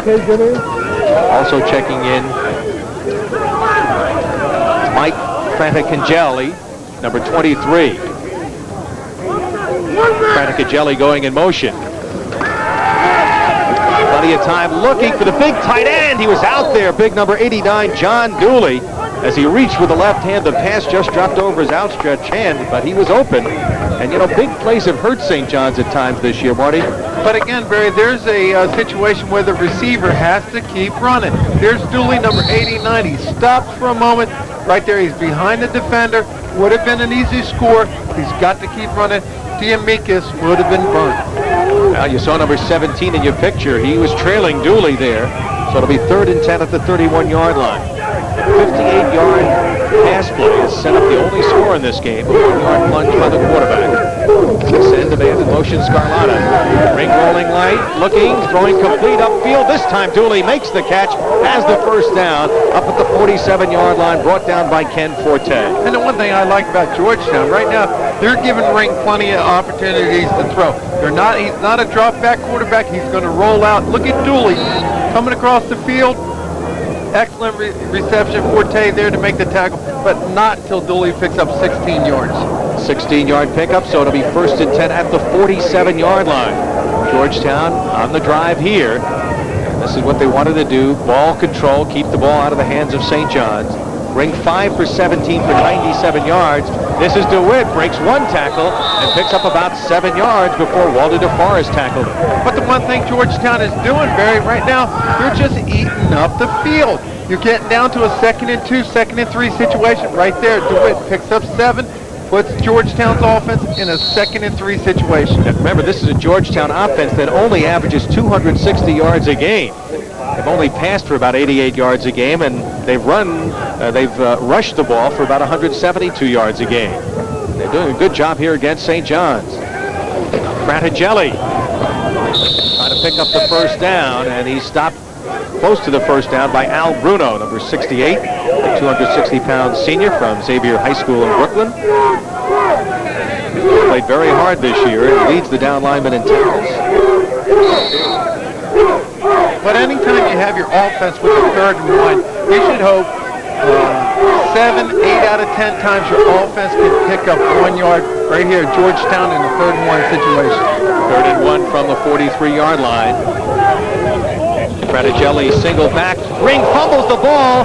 Loose, and Anitra has come up with it for St. John. Weird. There's the big play. Ring, not used to running it up the middle. He gets popped. I believe it was number 47, Walter DeForest. Comes in there, lays the wood to him. Ring fumbles. A major turnover. And Anitra comes up with the ball. The 2nd fumble recovery for the Redmen. Their 32nd takeaway this year. There it is, right there. It is number 47. When you run against Walter DeForest, you better put the ball away. Now, watch 47. He's going to close right there. He sees it, knocks the ball out. Ring would have had enough for a first down. Instead, it's a turnover. 16th fumble recovery for the alert Redmen defense. They go to Russo. No hold. Tries to fight forward for a couple of yards before he is brought down after a short pickup on the play by Brian McNulty. Russo's had to fight for every yard he's made today, Marty. Well, the one thing we're seeing Russo do, he's taking it tackle to tackle. He can't get outside the Georgetown. They're just pursuing too well. 3-yard pickup for Russo, so it'll be 2nd and 7 at the 49-yard line. 18 carries for 64 yards. Russo needed 253 yards to break Joe Dudek's record, former Plymouth State star. Russo tries again, tries to cut up the middle, short yardage once again as he gets to the 45-yard line. And brought down again by Brian McDulty, the senior from Drexel Hill, Pennsylvania, who's the leading sack man. And we should mention that St. John's is playing without their wide receiver, Tommy McPherson, a great wide receiver. He's out with a knee injury. That really hurts. He had 33 catches for 563 yards and 9 touchdowns. He was their deep threat guy. That's what they hope that Aaron Hatwood, the track star, will develop into. 3rd and 2 at the 44 for the Redmen. Clock is ticking, 4:30 to go. Sharkey looking to go to the air, throws. Will be picked off on the far sideline by Joe Iacobacci, number 35. The interception thrown by Sharkey, and it's 1st and 10 for the Hoyas as they come back with another turnover. Iacobacci right there in the flat. You see Sharkey, he's going to get pressure up front. Look at the pressure. Sharkey's going to try to roll. Here comes 99 all over Iacobacci right there. Ball's underthrown. Another turnover, Barry. Back-to-back turnovers. Iacobacci had an interception last week. And this defense continues to shine. That's the 10th interception they've had this year. And to go along with 6 fumble recoveries. 1st and 10 at the 37-yard line. Here's the pitchback trying to turn it outside and pick up some yardage. Was number 30, Dan Kniff. Check that, it was Rob Scarlatta, number 20. And Scarlatta brought down after he picked up about 5 yards, but another good first down play. Let's join the huddle of Bob Benson here. Well, Bob Benson has to be pleased with his defense. Right there, creating another turnover, excellent field position. And the one thing you see Georgetown doing, they're rotating, they're keeping fresh running backs in the game. 2nd and 5 after that 5-yard pickup. DeWitt, who has good speed, got away from Bruno, then brought down after he picked up some short yardage by Chris Carew. Bruno had a chance to wrap him up at the line of scrimmage, but he slipped out of the tackle. So the clock continues to tick, and Georgetown's got to like that. A surprising 7-0 lead. They come off a shutout last week against Catholic. This team has played very well defensively all year. They've been in every game there. Losses to Iona. Iona pulled it out in the 4th quarter in the closing 2 minutes. Johns Hopkins beat them by 2. And another one of their losses. In motion, Scarlatta. Action fake to Uppel. On the run, throwing the tight end, Dooley. At the 40-yard line once again. Boy, what a big target at 6'3", 215, who was the number 2 receiver last year. Hasn't been used that much, Marty. Had only 3 catches before today, and he's caught a couple already But when you have the quarterback that has the mobility, that has the strength in his arm to throw on the run, it's just an added plus to the offense. There it is, Ring to Dooley, a big pickup. Now this kid gaining confidence. His numbers don't tell the story during the regular season so far, picking up 16 yards on that play. It's 1st and 10 at the 41, but has tremendous potential. Here's the pitch. This time it is Kniff trying the left side of the line, and John Anitra, or rather check it, Marty Wade coming up quickly for the tackle. Marty Wade has played well today. Started the last 3 games. He and Anitra splitting time at the outside linebacker spot. No gain on that last play. 2nd and 10 at the 41-yard line. Jim Caesar checks into the ball game. Paul Belkin leaves. I'll tell you, look at Bob Benson. He's got people moving in and out. Very interesting. They run a lot of people into the game. And what you're doing is you're keeping fresh legs in the game, and you're going to try to wear down this St. John's defense. Now that's Josh Mayer, number 4, going in motion. Ring rolling right, looking. Looks for this near sideline, incomplete. Ken Forte breaking up the pass. Intended on the near side for Dorian Bell, number 88. First time they throw him to the speedy Bell, the sophomore. Well, here, Ring's going to throw on the run. He's going to sidearm it in there. Forte, excellent job to break it up. I'll tell you, he really stretches the field. You've got to have linemen that have some speed, Marty, to run with it. Well, when you have a quarterback like Bill Ring, he's got good size. He's 6'3", 180, but the mobility, you're going to stretch the defensive line of scrimmage. You're going to stretch the defensive linemen, and you're going to wear them out. 3rd and 10 from the 41. Ring with good protection. Throwing, sideline pattern, it'll be short of the first down, complete to Josh Mayer. It'll be short by a couple of yards. Mayer, sophomore from Lafayette, California, who came in tied as the leading receiver with Paul Belkin with 11 catches. 8-yard pickup they will go for here on 4th and 2 at the 33-yard line. Clock is ticking. 1:24 to go in this first half. Coming up at halftime, a special feature on the St. John's basketball program. Brian Mahoney will be our special feature as the Redmen get ready to open up in just a couple of weeks in the preseason NIT against Towson State. Hubbell trying for the first down. Looked like he got stopped by Walter DeForest, who got good penetration. And the Redmen have apparently stopped them. They have. Can't fault the defense of St. John's today. It's been the offense that has not produced, and they'll get the ball back here with about 1 minute and 4 seconds to go. Bob Benson's his boy. I'd love to pick up that first down. Well, Bob Benson was gambling right there. If you pick it up, you keep the momentum. Why try to punt the ball unless you're going to try to bury them deep inside the 10-yard line? Now, St. John's, they have their work cut out to get something out of this first half. Well, they got a long way to go for the touchdown. They start 1st and 10 at the 33-yard line. Backs are split. He was struggled in the air, going deep. He's looking for Hatwood. Collision that time, but they'll rule no pass interference as he collided with Sam Wales. It was an uncatchable ball, and it'll be a 2nd and 10. Well, we can say what we want about Sean Sharkey, but right now there's no relationship between the quarterback and his receiver. Just missed timing right there. Sharkey throws the ball. It's 10 yards over the head of the nearest receiver. Sharkey right now 4 of 16 for 33 yards and 1 interception. And it's more than missing Tom McPherson, who was his #1 receiver. 2nd and long yardage. Sharkey going up the middle, split the defenders there, but it goes incomplete at the 49-yard line. Dan Parker was the man who appeared to have it for a second, but he could not hold on. Tommy Wanika get in the middle of things. But again, we say that's Sharkey's fault, but Parker, number 81, he's got it. It hits him in the breadbasket. It's going to go down as an incompletion. It's going to go down as looking bad for the quarterback, but that's Parker's fault right there. Number 81, he's got to make that reception right in the breadbasket. So it'll be 3rd and 10 at the 33-yard line for the Redmen. Under a minute to go here in this first half. Sharkey looking deep, way overthrown, and the closest to the ball was Wales. O'Leary and Gadis, again, no relationship with the receivers there. And St. John's 3 and out right now. They'll have to punt it with just some 48 seconds or so to go here in the first half. 3 and out, Barry, and they didn't pick up any positive yard. It's still 4th and 10. Why not try to get Russo the ball? Short pass in the flats, let him run. Well, Russo's been your offense this far in the season. I mean, you might as well go to him. He's the go-ahead guy. Give credit to this Georgetown defense. They have been outstanding. They stopped Anthony Russo in this first half. Parker gets a big rush, just gets it away. Wanika almost blocked that kick. Cadiz will watch the ball die as it sails inside the 50 at the 44-yard line. Will be blown dead. Boy, if you're Bob Benson and the Hoya fans, last year you gave up 49 points to this football team. You're shutting them out here.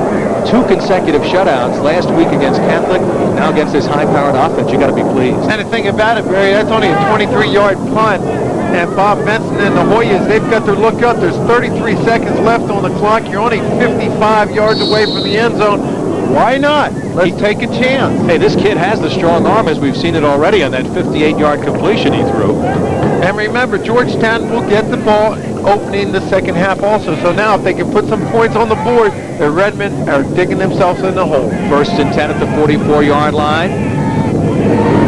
Ring with time, looking for the sideline, threw that away.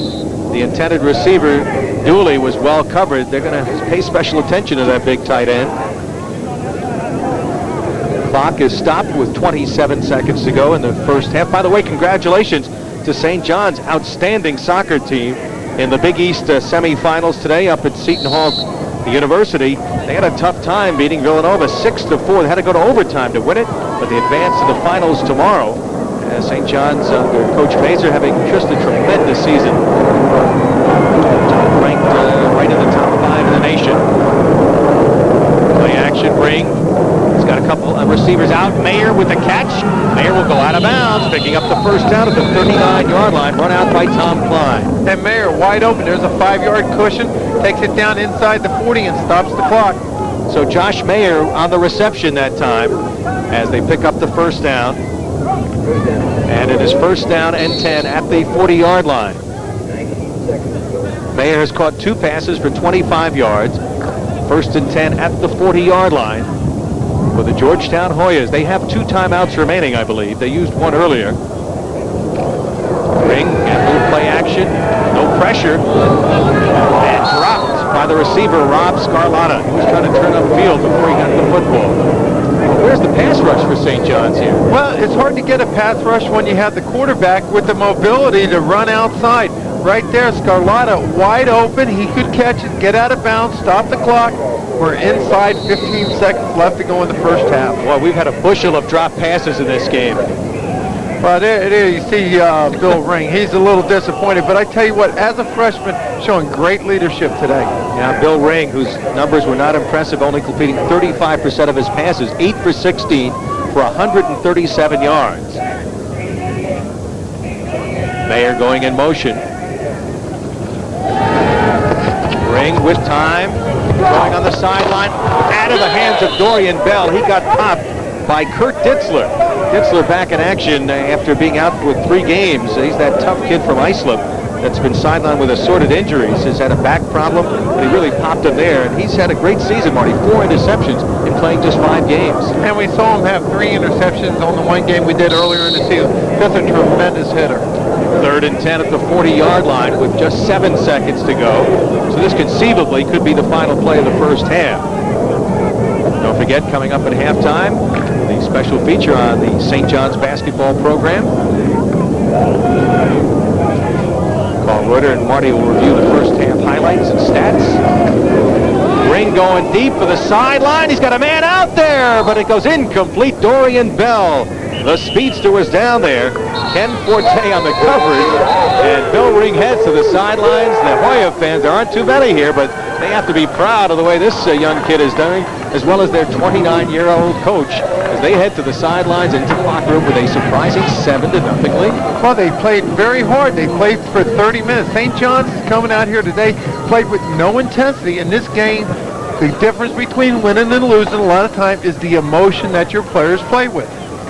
Well, there's no question about it. We mentioned Georgetown's defense being outstanding, only giving up 13 points. Pass efficiency defense, they're number 1 in 1AA. Teams have not passed the ball at all against them, and you look at Sharkey's numbers. Even though he's had some drops, the coverage has been good, and they have not done a good job, St. John's, in passing today. Let's go to Carl Reuter standing by with Bob Ricca. All right, Barry, thanks very much. Would flat and uninspired be a good description of the first half of St. John's? No, I think we started the ball game out. We moved the ball down the field, Carl. I think that maybe they made some adjustments and we didn't readjust. We had a big holding penalty here. I thought we were going in for a score. That's took the momentum away from us.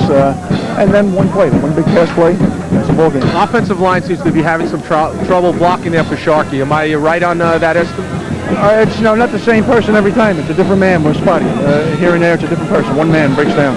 Are you looking ahead towards Ionel This next is it. week? Ionel means nothing. We don't win here. Well, that's what I'm saying. I mean, do you think the guys are looking ahead?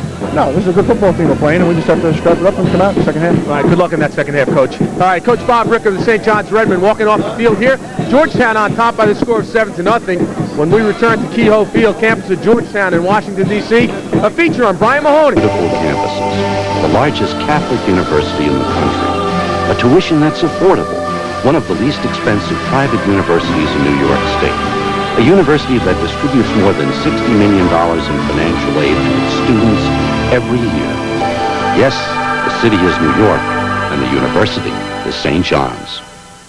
University and the campus of Georgetown, and Marty, the Hoyas on top of the Redmen by the score of 7-0. I asked Coach Bob Ricca if this team was uninspired. He disagreed, but they're trailing here, and I think they're looking ahead to Iona. He just didn't say so. Well, I tell you the truth, Carl, I don't know if they're looking ahead to Iona, but there's no emotion out there. They're playing very flat, an explosive offense that's just been shut down. Defense has to keep them in the game. And they've made a couple of key turnovers in this game as well. Well, key turnovers, but when you look at their quarterbacks, we've been up there talking about Sharkey being very inconsistent this year. But, you know, it's not always the quarterback. The receivers, they have to make the receptions. They have to make the catches. Parker drops a big one, but it goes down as an incompletion on Sharkey. All right, let's take a look at the AC Delco halftime numbers. And, Marty, pretty much it's Georgetown when you look at their passing total, and they've almost outgained St. John's 2-1 in total yardage. But you talk about Sharkey. He's only 4 of 18 for 33 yards and 1 interception. You can't win. You can't rely on Anthony Russo to carry the load on the offense. You have to give him a break every now and then. You have to back up that Georgetown linebacker so that Russo can have an opportunity to run. You know, you're talking about Anthony Russo, and he's really doing, as Barry said in that first half, he's gaining a lot of those yards on his own, not getting help from the people in front of him. But what you're seeing is Georgetown defense, they're stretching the field of play. They're not going to let him go north and south. They're making him run east and west a lot.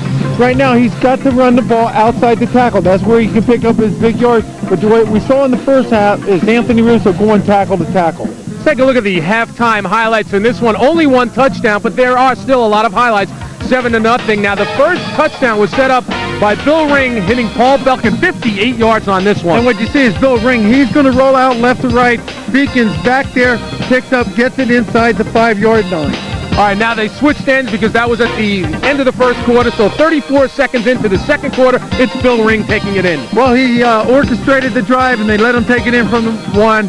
The 4 is right there to stop him, but it was only a 1-yard rush. We talked about turnovers in this first half. Here's Sharkey throwing the interception, Yakabachi with the pickoff. Well, Yakabachi, he's out there, but Sharkey, he's got to throw the ball out there. Iadivio's wide open. You got to loft the ball a little bit. Pressure again coming on Sharkey to sack. Wanika.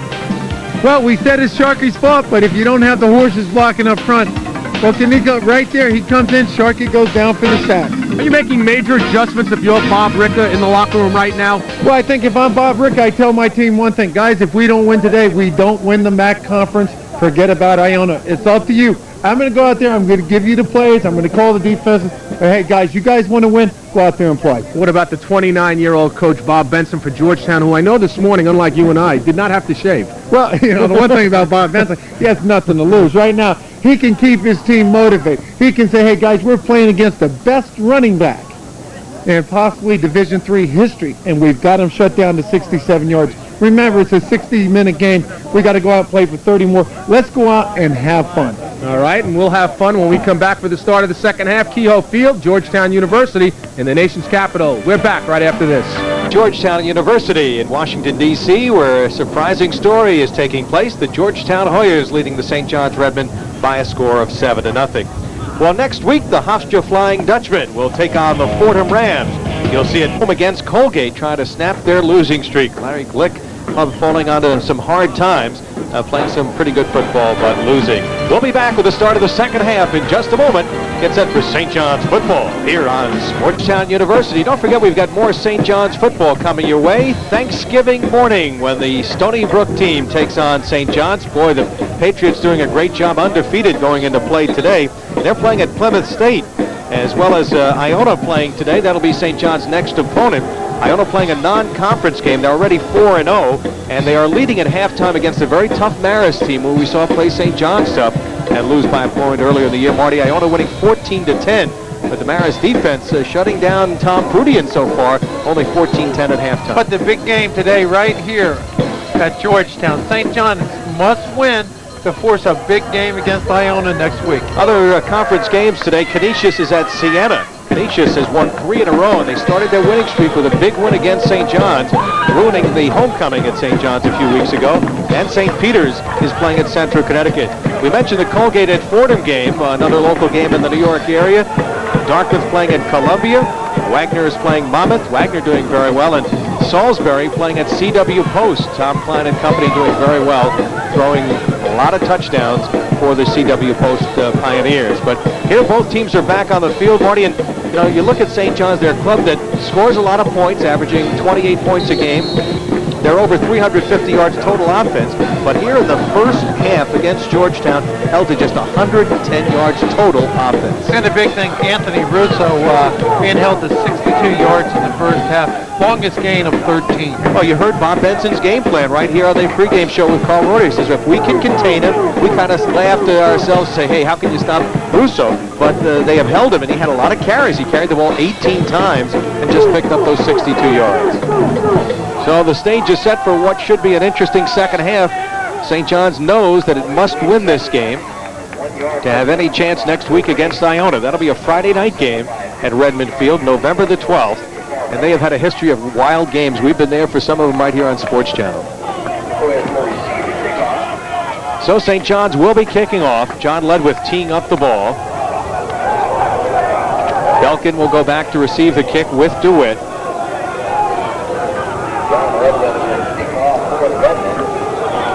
Acacia just inning in Georgetown scored early in the second quarter, a quarterback sneak by the freshman quarterback Bill Ring that came after a 58-yard pass completion to Paul Belkin. Ring setting up his own touchdown sneak with a fine pass. Ledwith kicking off. It'll be taken on the far side by Belkin. He fakes the reverse, and Belkin still carrying. Cuts into the secondary. One man back, Ledwith. Ledwith got a piece of him. Now he's brought down from behind after he picked up a huge gain. Up Charlie Broadway, bringing him down at the 45-yard line. And the one thing you have to be aware of, Belkin, he's going to fake the reverse, but you can't hand off to a guy running underneath. The reverse would have had to come on top of him. Look at Belkin. It's a fake handoff. Right there, you have to have that awareness to make the tackles, but look at the second, third effort. Belkin takes it close to the 50-yard line. 45-yard return for Belkin, so that is a great way for Georgetown to start the second half. They'll stay on the ground here as they go to Scarlatta. And Scarlatta punching his way inside the 45, brought down by Al Bruno after about a 2 or 3 yard pickup, setting up second down. And you talk about a play that will give you some motivation and give you some momentum, some excitement. A 45-yard kickoff return to open up the second half. 2nd and 8 at the 46-yard line for the Georgetown Hoyas, leading 7-0. Georgetown 2-1 in MAC conference play. They lost their opening game to Iona in the next 2 minutes. Going in motion is Kniff. Rolling left with plenty of time. Throwing back up the middle. Overthrew his intended receiver. And it falls incomplete, setting up a 3rd and 7.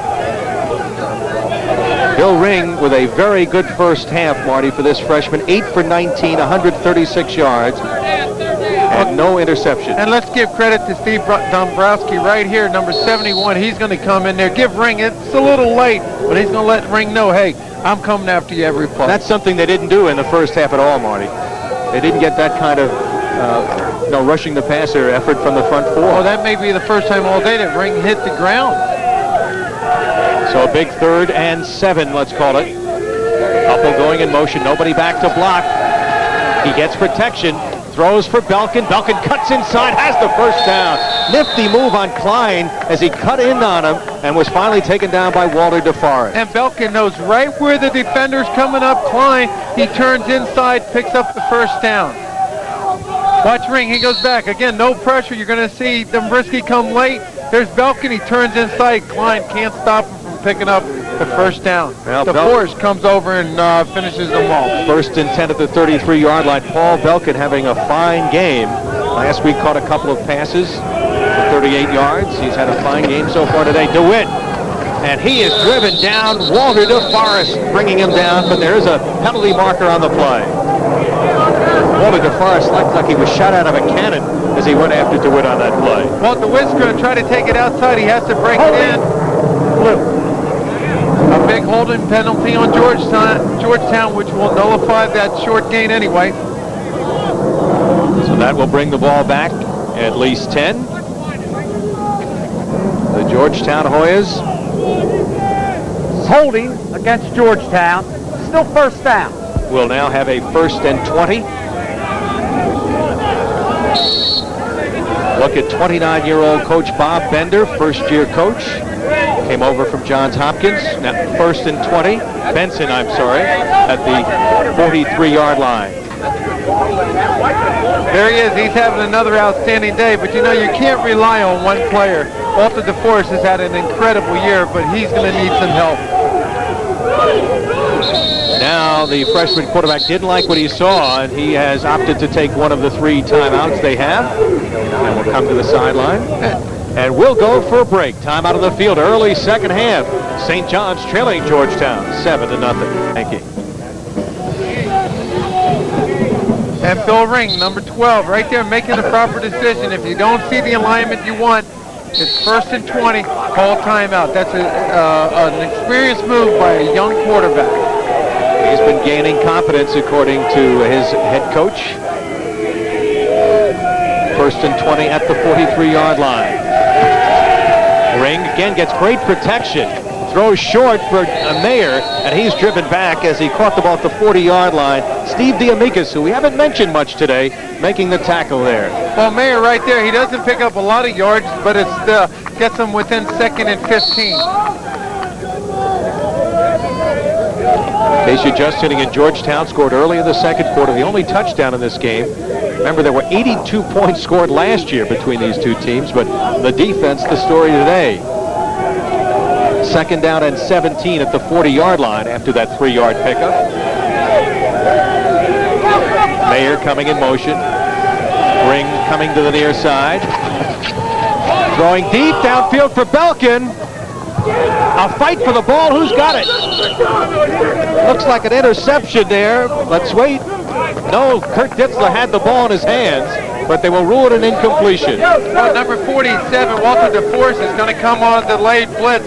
You've got to give a lot of credit to him. He hits Ring right as he gets ready to throw the ball. It's up for grabs. Everybody coming down fighting for it. Goes incompleted.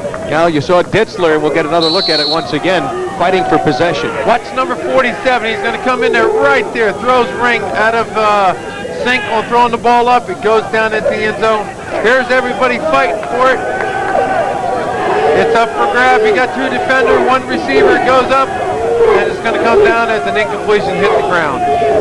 So it's 3rd and 17 from the 40. Back at midfield, Ring throwing to the sideline, complete, and a hard hit on the receiver who caught the football. That was Chris Coleman, number 37, making his debut in the ball game. So they have used a lot of people, 6 different running backs and 6 different receivers. And Coleman goes down there and makes the reception, but number 42, Kurt Ditzler, comes in there and just hammers him. Puts Georgetown in a 4th and 2 situation. Well, they are going for it, Marty. 4th and 2 at the 25-yard line. Ring again getting good protection. Throwing for Belkin. He slips the tackle. Belkin at the 15, at the 10, and he's down inside the 10-yard line. Chris Carew brought him down. It's a goal-to-go situation. The guy that's been burning him all day, the speedy senior, Paul Belkin, with another big catch. And when Belkin came out for the second half, he was singing, "You can make it happen." Right here, he's going to go down, little crossing, he cross over the middle. Watch this, the 2nd and 3rd effort.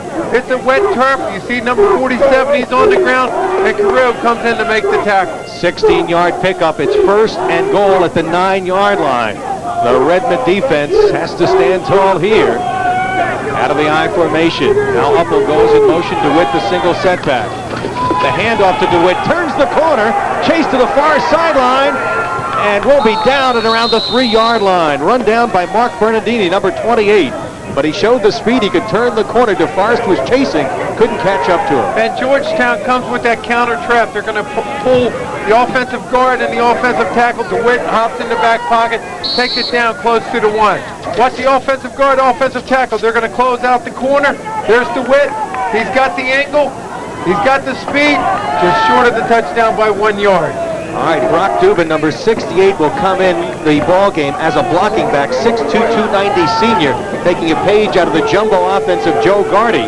He's blocking right now as they hand off, going to turn it outside. Getting tripped up that time was number 30, Dan Knuth, but it's brought down by Tommy Klein and check it by Kurt Ditzler. But we talked about Ditzler, a big play maker on defense.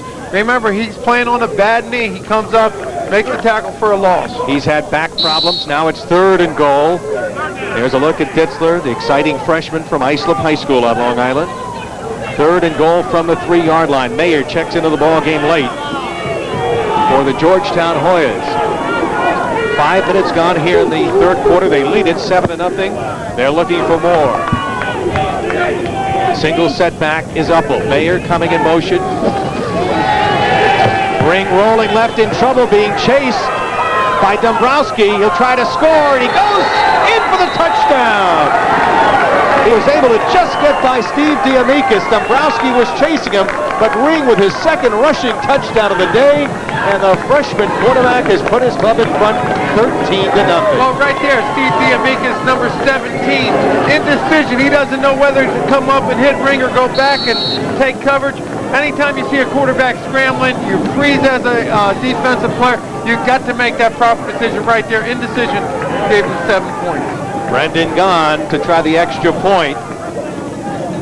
He's 12 for 12 on the year from our end zone camera. You see the kick up, and the kick is good. So Georgetown comes out and marches downfield. They eat up about 5 minutes and 15 seconds of the clock, and they score to open up a 14-0 lead. Bob Ricka not very happy right now. Well, very controlled drive by Georgetown. Right here, we're going to see that indecision on number 17. Keep your eye on him. He's at the bottom of the screen. Dombrowski right there. He doesn't have the speed. Here comes 17. He makes the indecision on the pump. Ring takes it in for the touchdown. So this surprise continues here.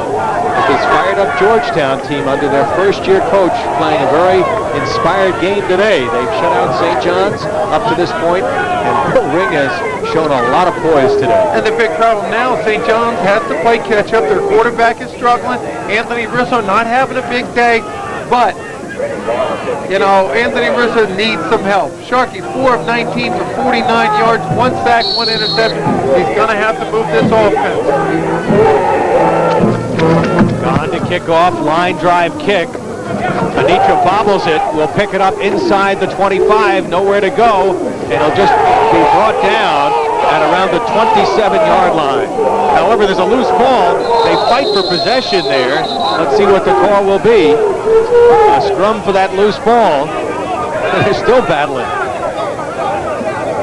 But it appears that St. John's will have possession. That would have been a disaster, as Anitra apparently did come up with the ball as he was battling for possession with number 59 down on the ground there, and that was Eric Behrens.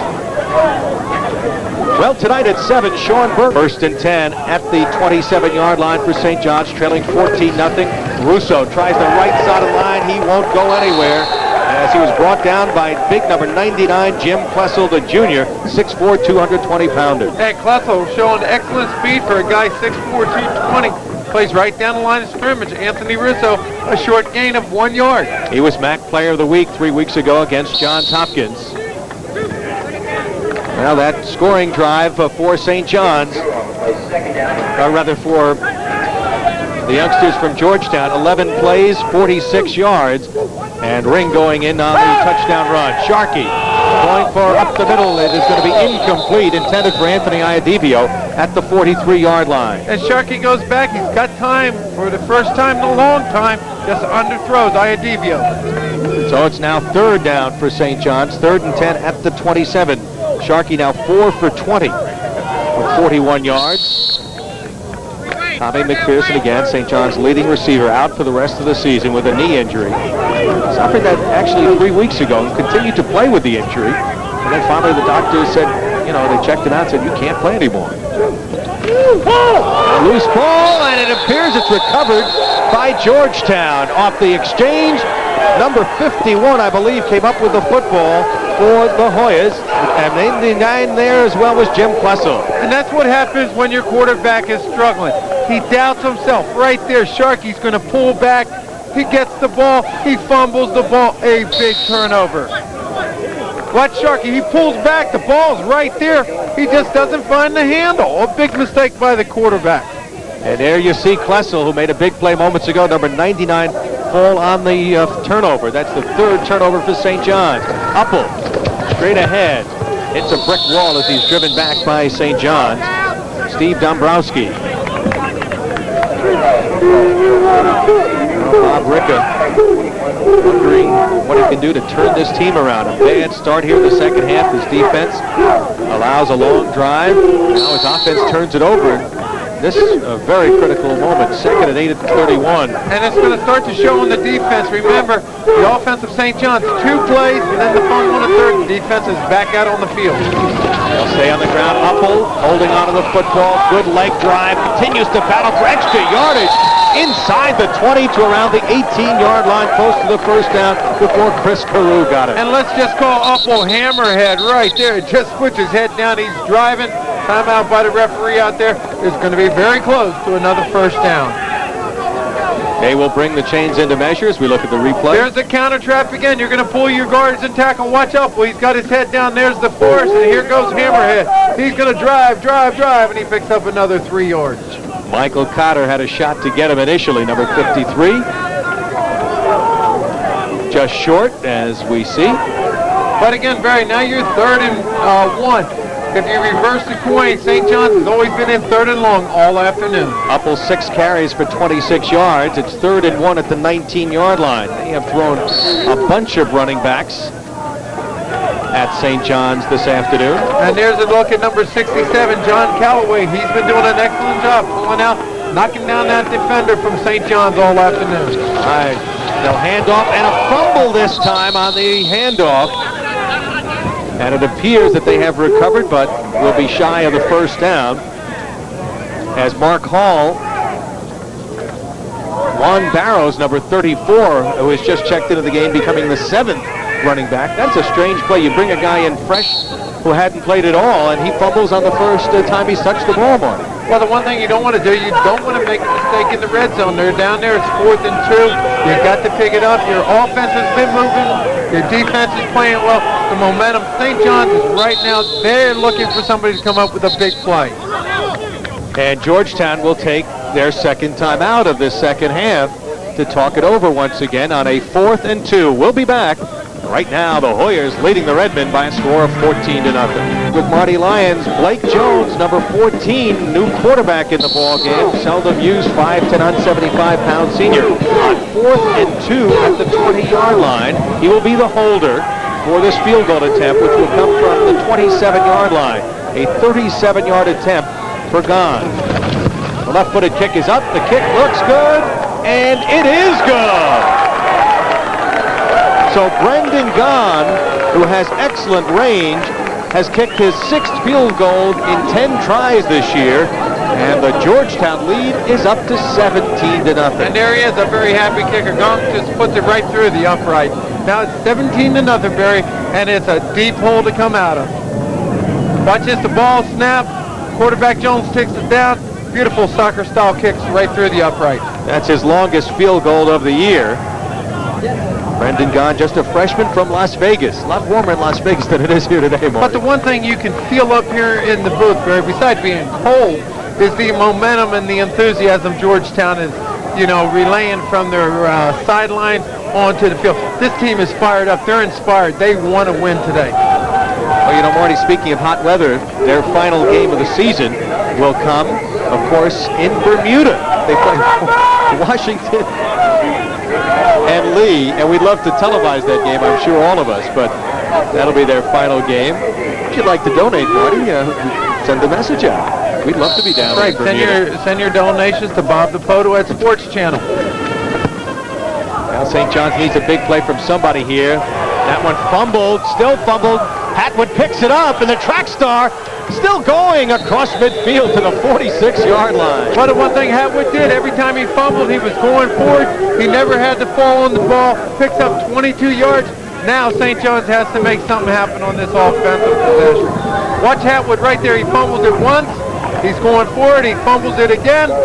He finds the handle, but his legs keep moving. A big pickup of 23 yards. Well, St. John's with the ball 1st and 10 at the 46-yard line. Down 17-0. A lot of time still left.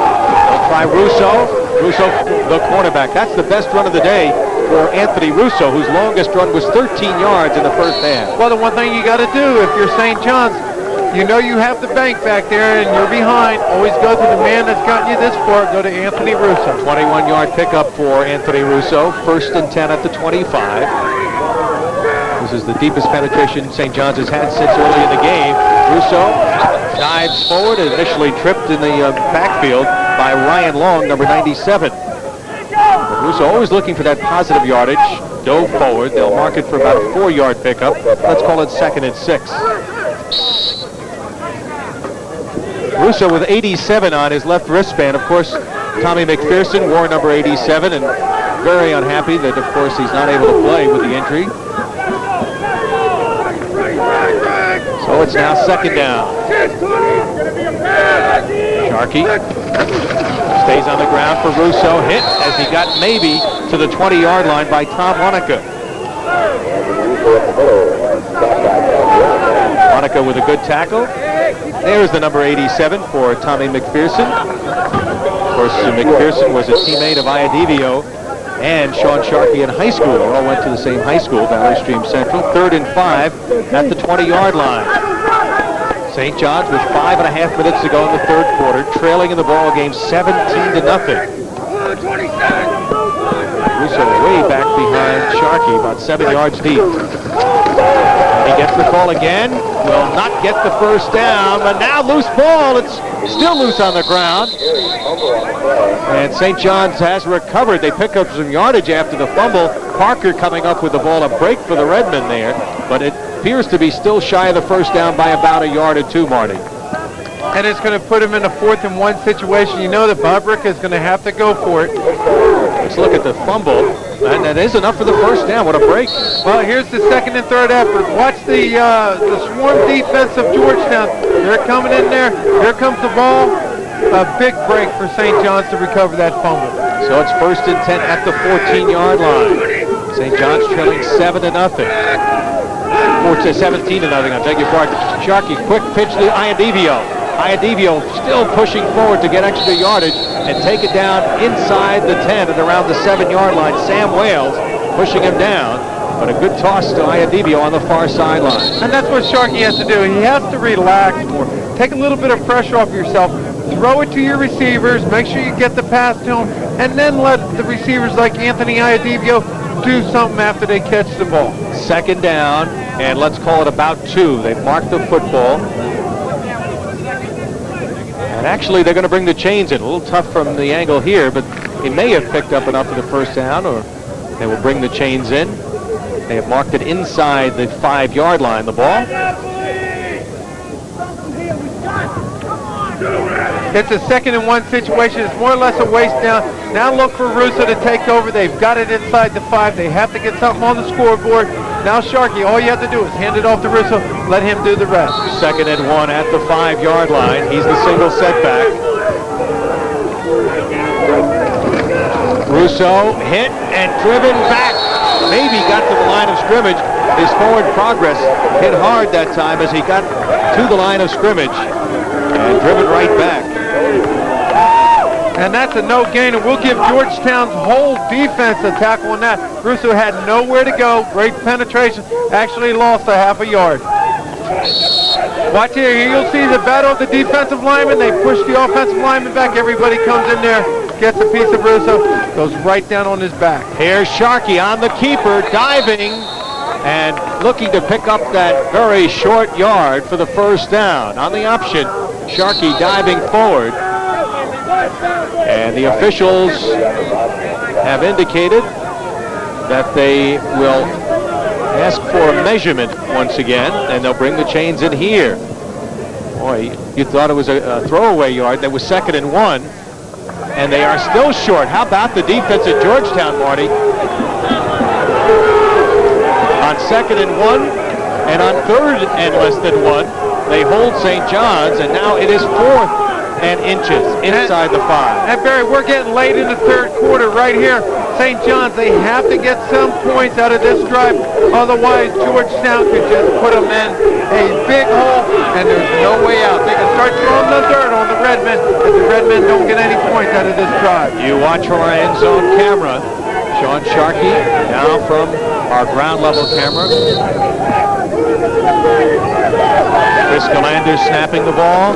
Sharkey trying to go, and he's pushed back on the quarterback sneak. They got penetration in on Sharkey. And he may have fumbled where he got popped. And it looks like there you're talking about momentum. The enthusiasm, Georgetown takes over. They hold them from inside the 10 on 4 consecutive downs.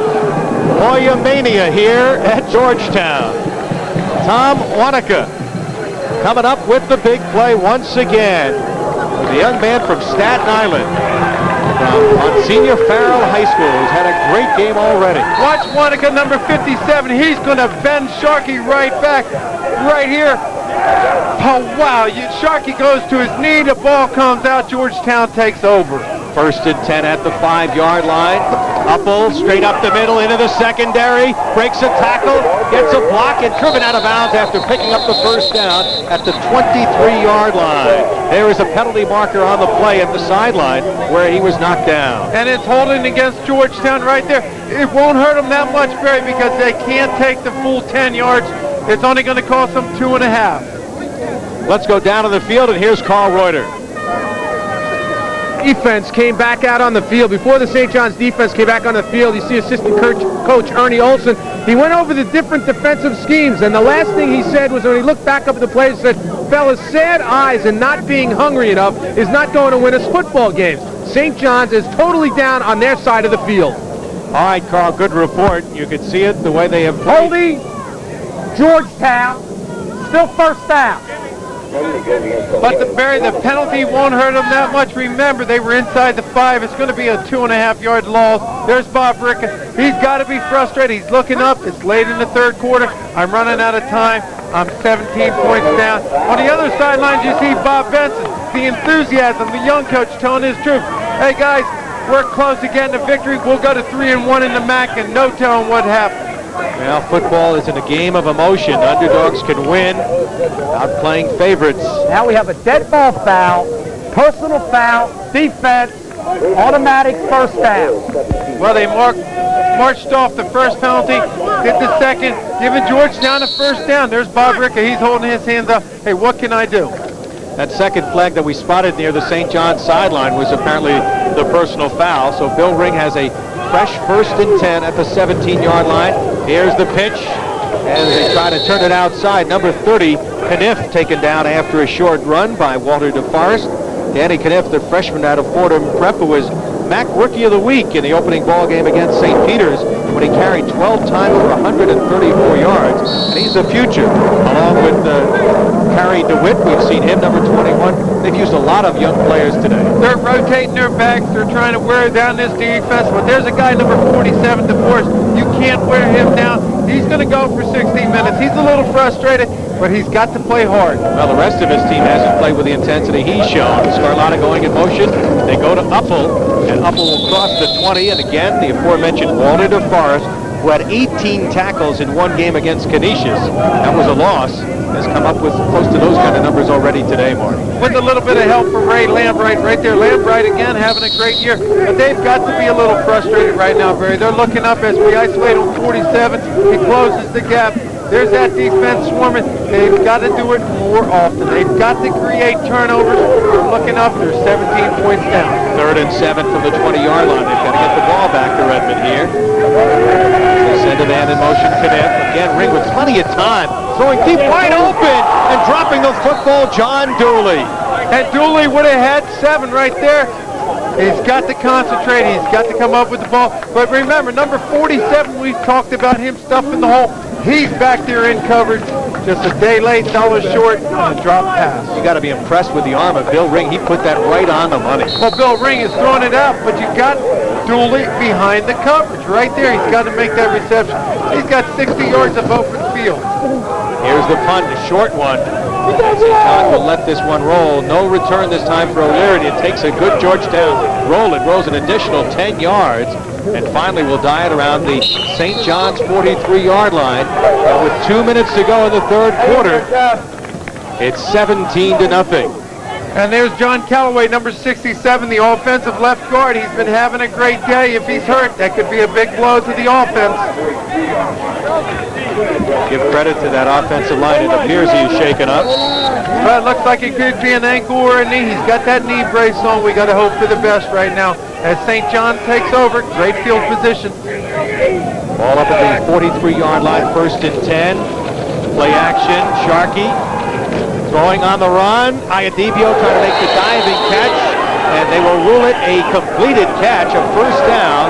Now the other official comes over and says, no, he didn't catch it, and they're arguing now.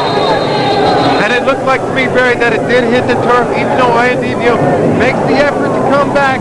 It looked like it skimmed off the turf. So Bob Ricca doesn't get the call here. Here it is. We'll take a closer look. You can visibly see it, that it does hit right there on the line. Incomplete. Good camera work by Larry Roth and Bob DeFoto's excellent crew down here in Washington. Bob Ricca hoping his team can come up with a play. They're working on number 67 on the sideline. That's John Calloway, the senior. Been very consistent. Second and 10 for Sharkey, dropping straight back, stepping up, going into traffic. He was looking for Gadis, but he had a couple of defenders. Jakubacci was over there, along with another defender. And another pass right there that Sean Sharkey's going to try to force in. Very lucky it's not picked off. Well, the last 4 games, Sean Sharkey has struggled as far as his passing.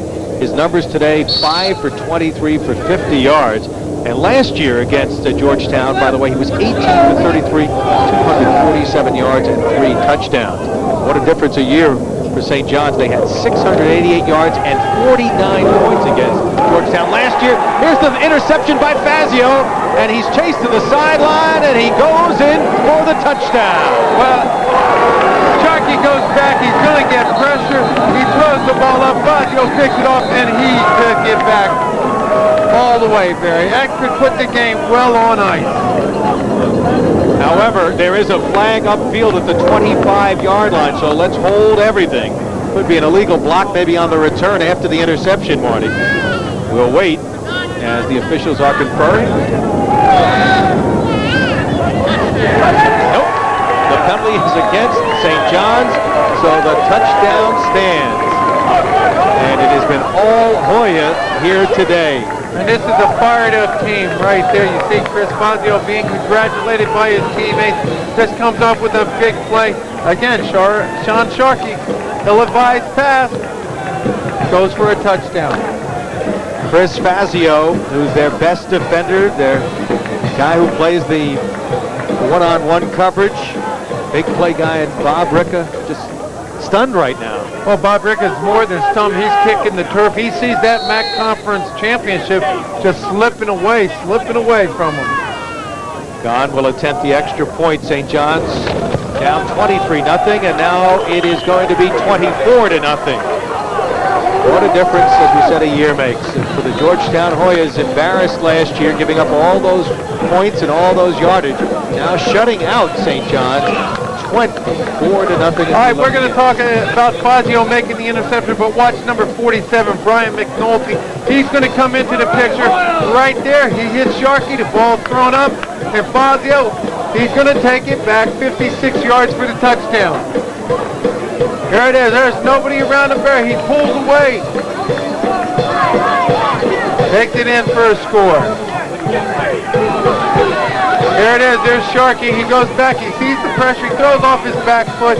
He takes the hit. McNulty, he's the unsung hero. If it wasn't for the rush, it might have been a completion. Instead, it's an interception taken back for a touchdown. Chris Fazio's first interception today, 4th of the year. He leads the team in that department. And this Georgetown defense, which we highlighted in the very open, quite a story. They've done the job shutting down Russo and Sharkey. And the offense has been perhaps the biggest surprise. Penalty was against Georgetown on that infraction, and they have moved the ball back to the 20-yard line with no kickoff. Here, Gahn with the bouncing kick that will go out of bounds, and ball going out at the 45-yard line. Free kick violation. Free kick violation against Georgetown. Referee James Slavey with the call. They'll kick it from the 15-yard line. You know, Marty, the biggest surprise has been what we've seen of the offense. We expected coming in that if Georgetown was going to win this game, they were going to have to do it with their defense, which has been consistent all year. But offensively, they have been a big surprise. But defensively, I think they played very well. Offensively, you got a guy like Bill Ring. He's back there. He's building confidence. And you got a young coach. He's taking chances. He's shuttling in and out fresh people, and he's got St. John's down. The one thing you're taught at any level, especially college football, if you have a team down, Don't let them back in the game. Well, St. John's will take it at the 50-yard line. They had the option here, and St. John's will take over 1st and 10. As Sean Sharkey, who has thrown a couple of interceptions, then last one for a touchdown, will try to regroup his team. Let's go down on the field and join Carl Reuter.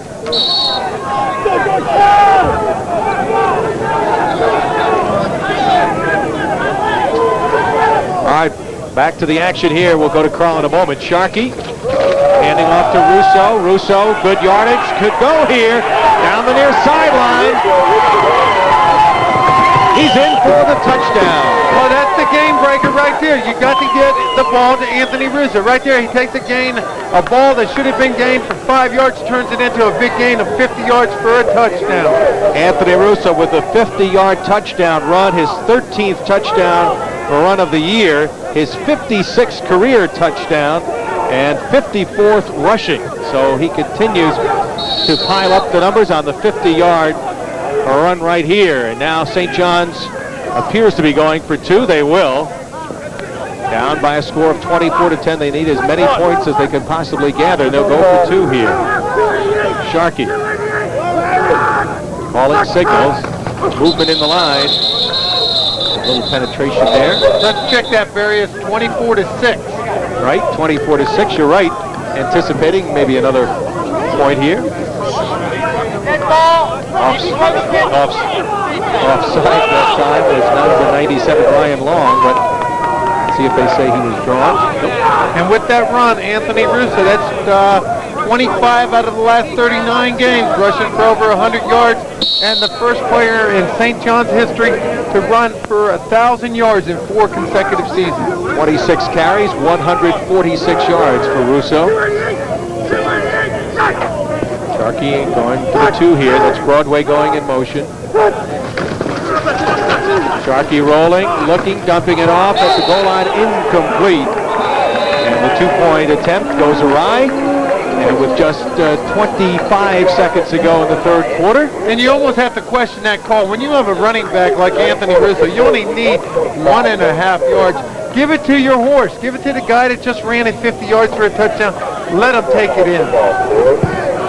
As we take another look, watch the vision. The play's supposed to go right. He breaks it all the way back to left. Watch, he's going to go outside. He switches the ball. He's going to cover it up, and he goes 50 yards untouched for the score. Got a good enough block from Tommy Gadis, and he used it effectively. And go down the sideline, 4.7 speed for Mr. Russo. But you talk about the vision, Barry. Right here, he breaks it outside rather than taking it back inside. He covers the ball up, switches it outside. Again, a great play.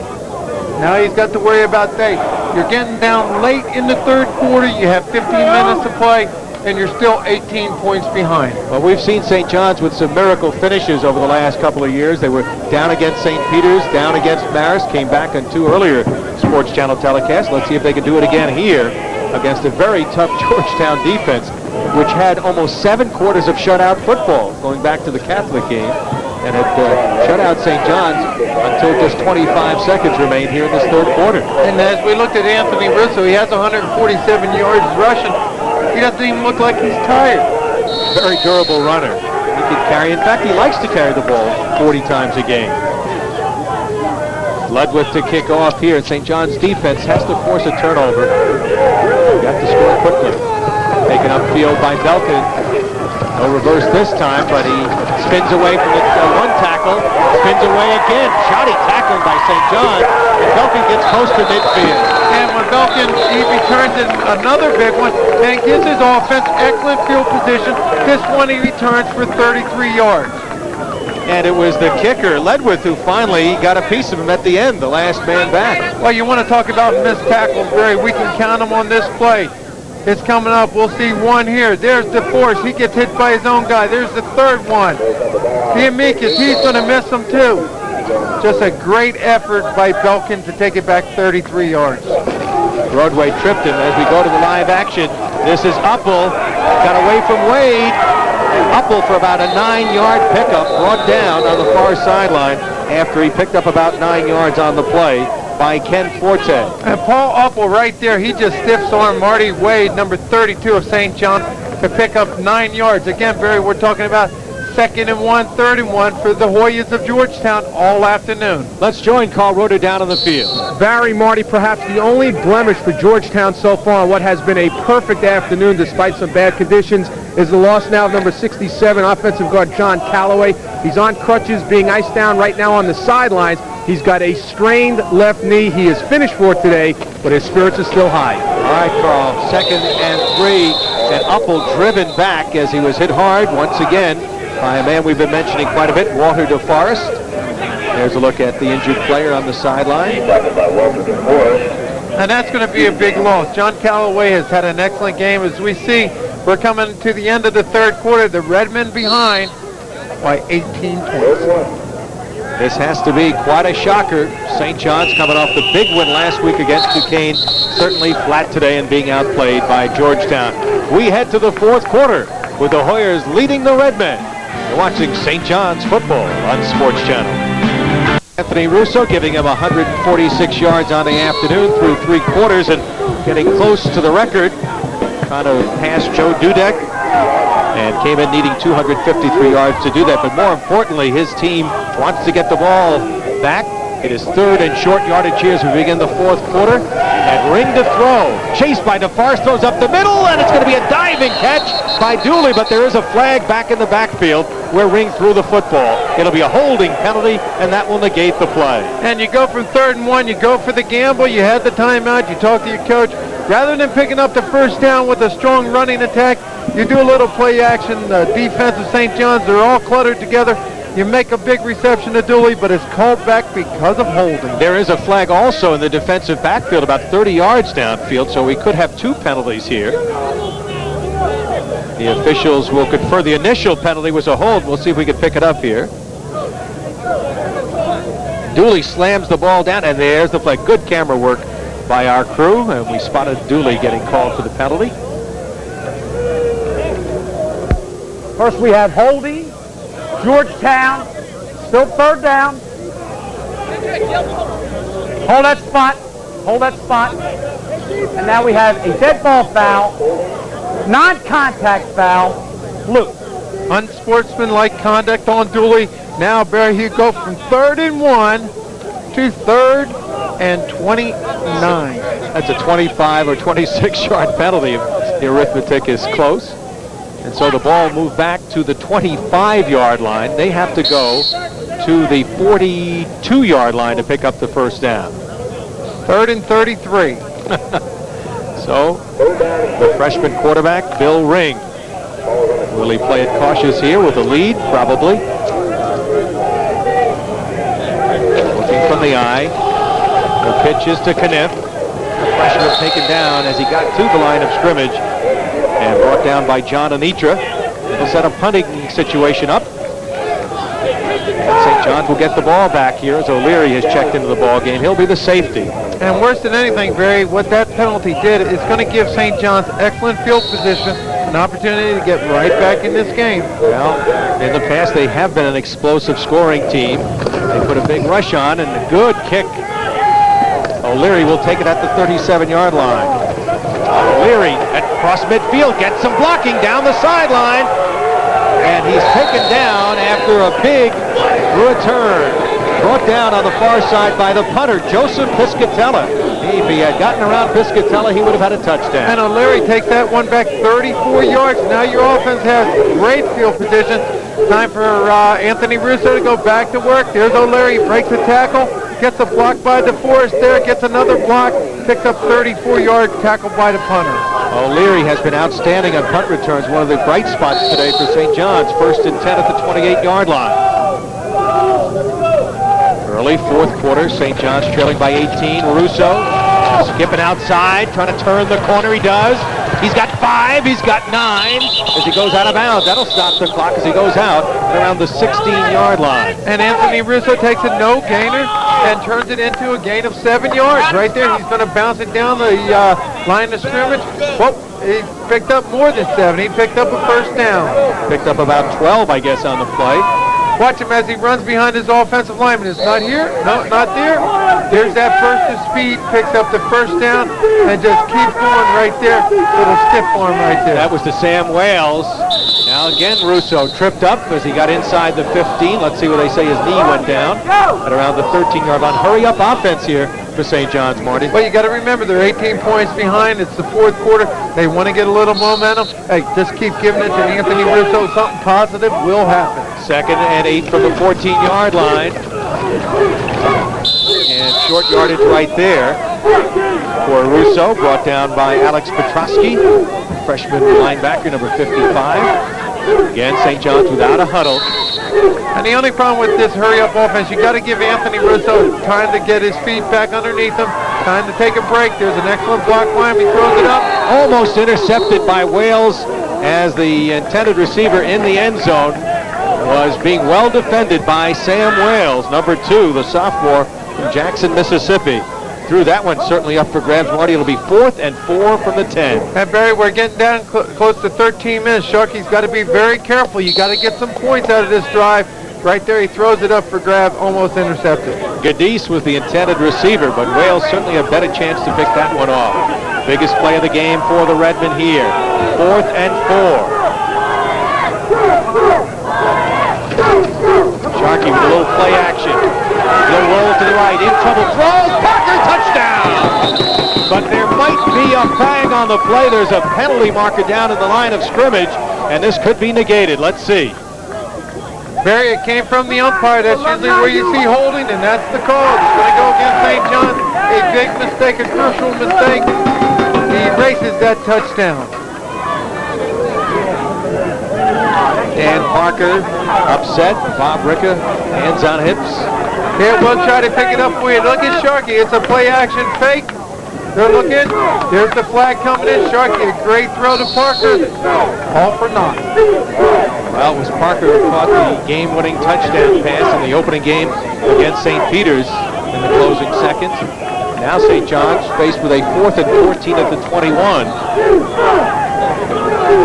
As Russo has the single setback. Sharkey pressured, will throw, complete, great effort by Parker to get in for the touchdown. And that's what you need. When your quarterback delivers the ball, make the reception and take it in. Right there you see Bob Rickett, we're going to go for 2 again. 21-yard touchdown pass from Sharkey to Parker. And the Redmen now trailing 24-12. We'll go again as Marty pointed out for 2 here. A lot of time left, Marty, 13 minutes and change. This has been a cardiac kind of team. They love to come from behind. And the thing about Sharkey is he never gets down on himself. He'll make mistakes, and then he'll come up with a big play for you. Trying to come up with one here. Sharkey throwing in the end zone. Intended for Iadivio. He wanted a pass interference call against Fazio, but he won't get it, and the score remains 24-12. So Sean Sharkey comes up with a touchdown pass right here. Well, watch Sharkey. He's going to go back. He's keeping in Russo, and there it is, a perfect strike. Parker catches it, takes it in. Hard running after he caught the ball, takes it in for the touchdown. There it is, right at you. Look at this bullet right there.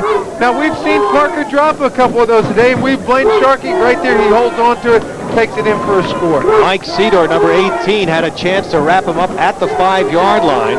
He broke free from him, and then Wales had a shot at him, number 2, but Parker goes in for the touchdown, and the Redmen, with 2 quick scores, have stormed back here to within 12.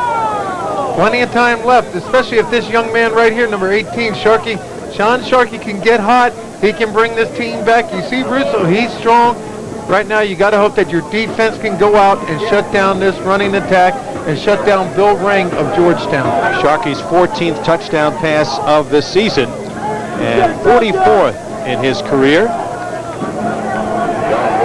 And so Sean Sharkey coming up with a big 4th down play. Again, St. John's has been a club all year that has done well in the 4th quarter.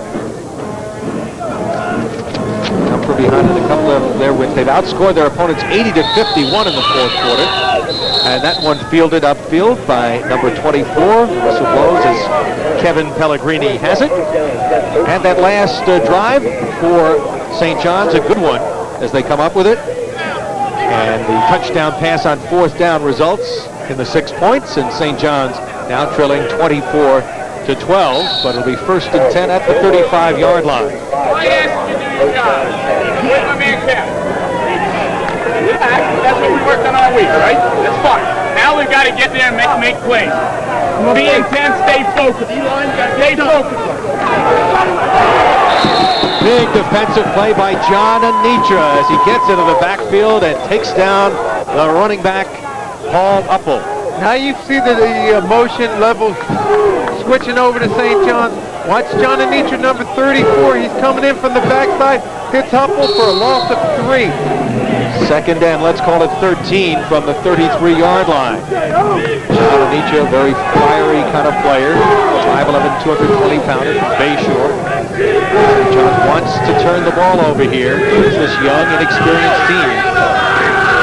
The freshman quarterback Ring with plenty of time finds Mayer, and a good tackle in the open field by D'Amicis. A short gain on the play. Anytime you can close on the receiver like that and hold him to a gain of 5 yards, you're doing your job. D'Amicis comes in there. Look at the helmets. They're kissing cousins right there.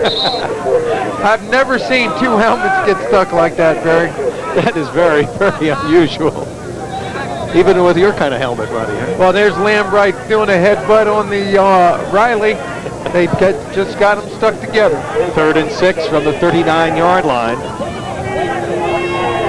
St. John's throughout the year has done well defensively in 3rd down situations, holding teams to just 27% conversion. And right now they want to get the ball back. A lot of time left, Marty. That clock not moving very quickly here in the 4th quarter. Only 3 minutes have elapsed.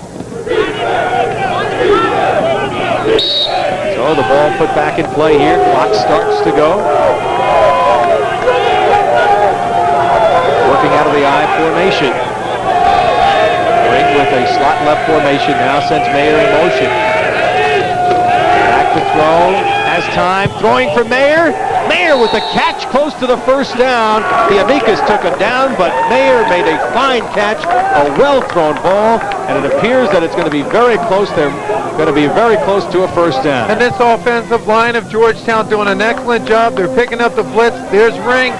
Myers comes down, and it's going to be enough for a 1st down. Well, they haven't moved the chains yet. We'll wait for the officials. Ball is right in front of the chain on the far side. They'll bring it in here.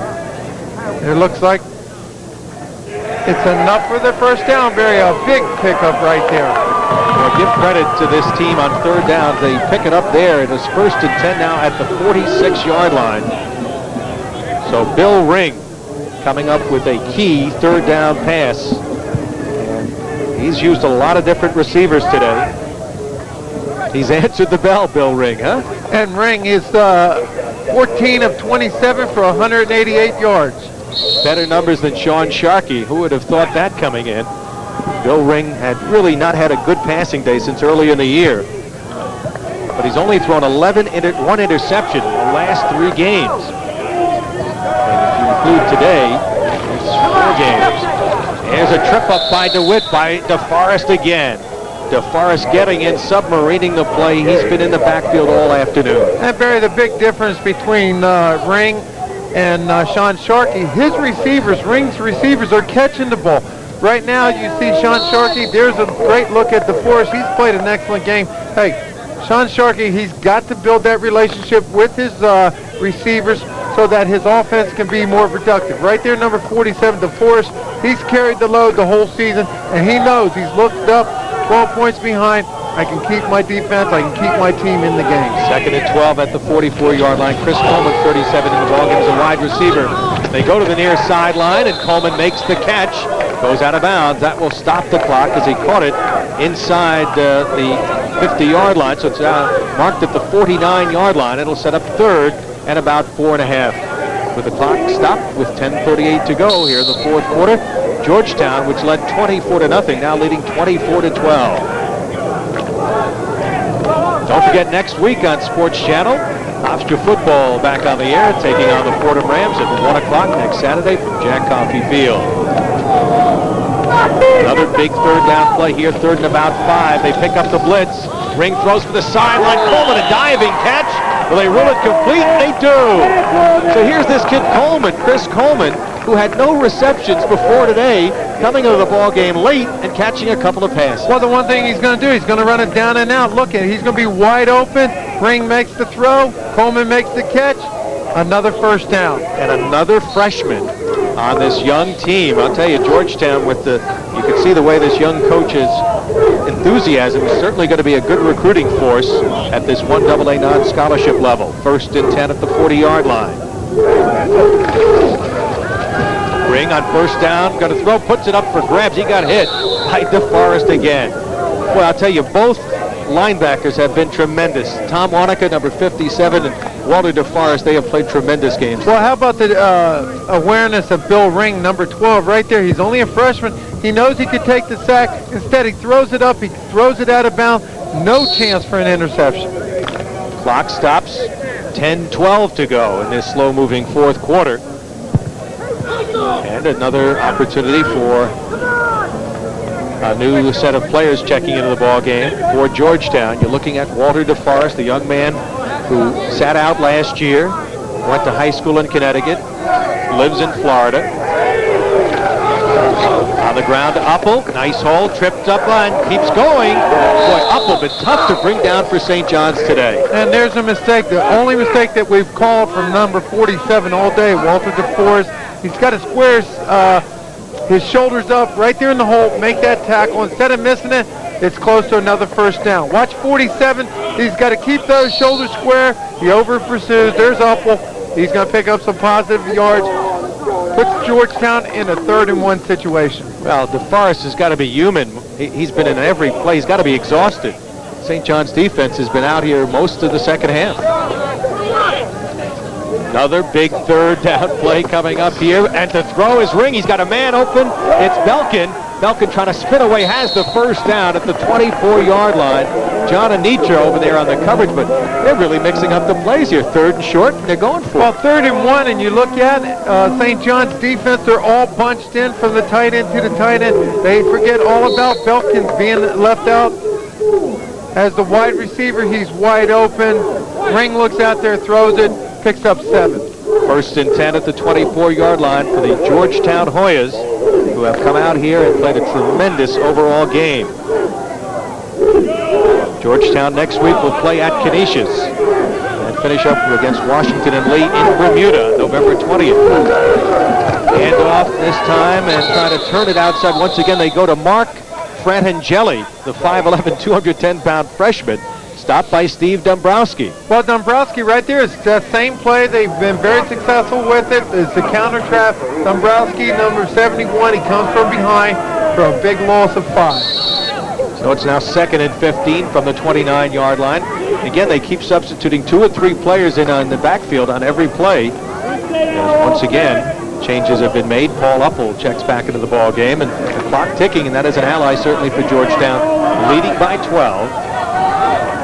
Belkin lines up at the top of your screen, wide to the right. Uppel in motion. Here's the pitch. Trying to turn it outside. Kniff down the sideline, stepped out of bounds, however, after a short pickup, as he was run to the sideline by Steve Diamikis.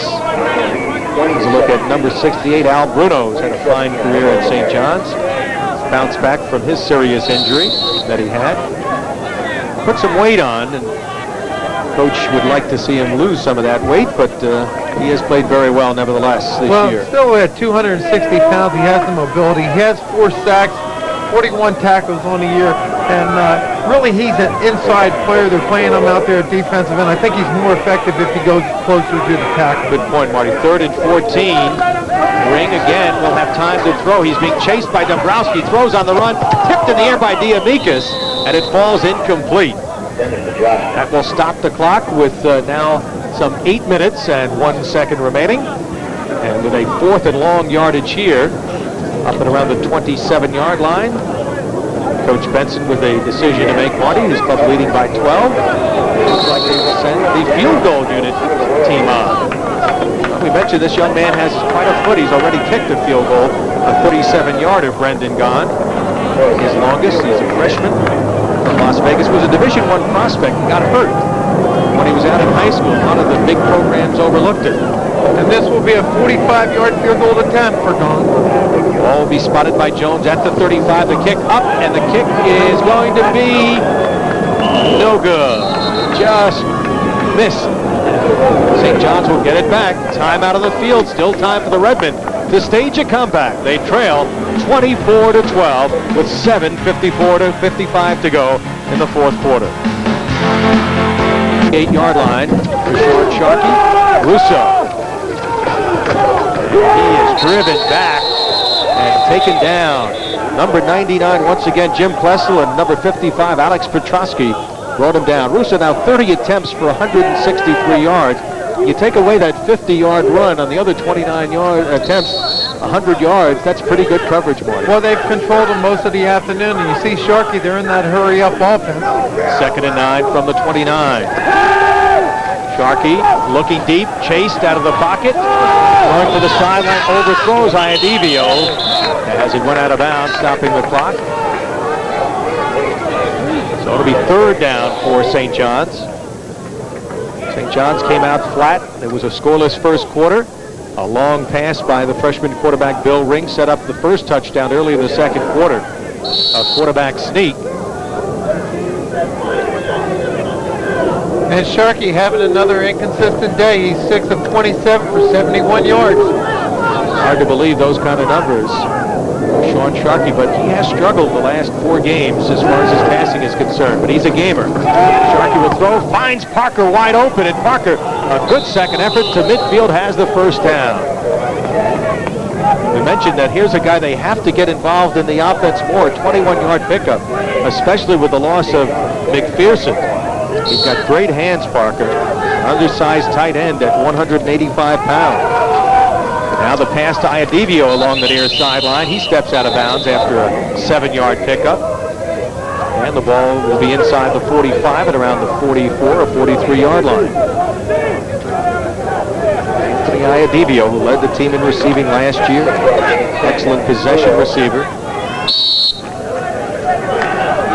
Now Gadis and O'Leary will come out as wide receivers to the left.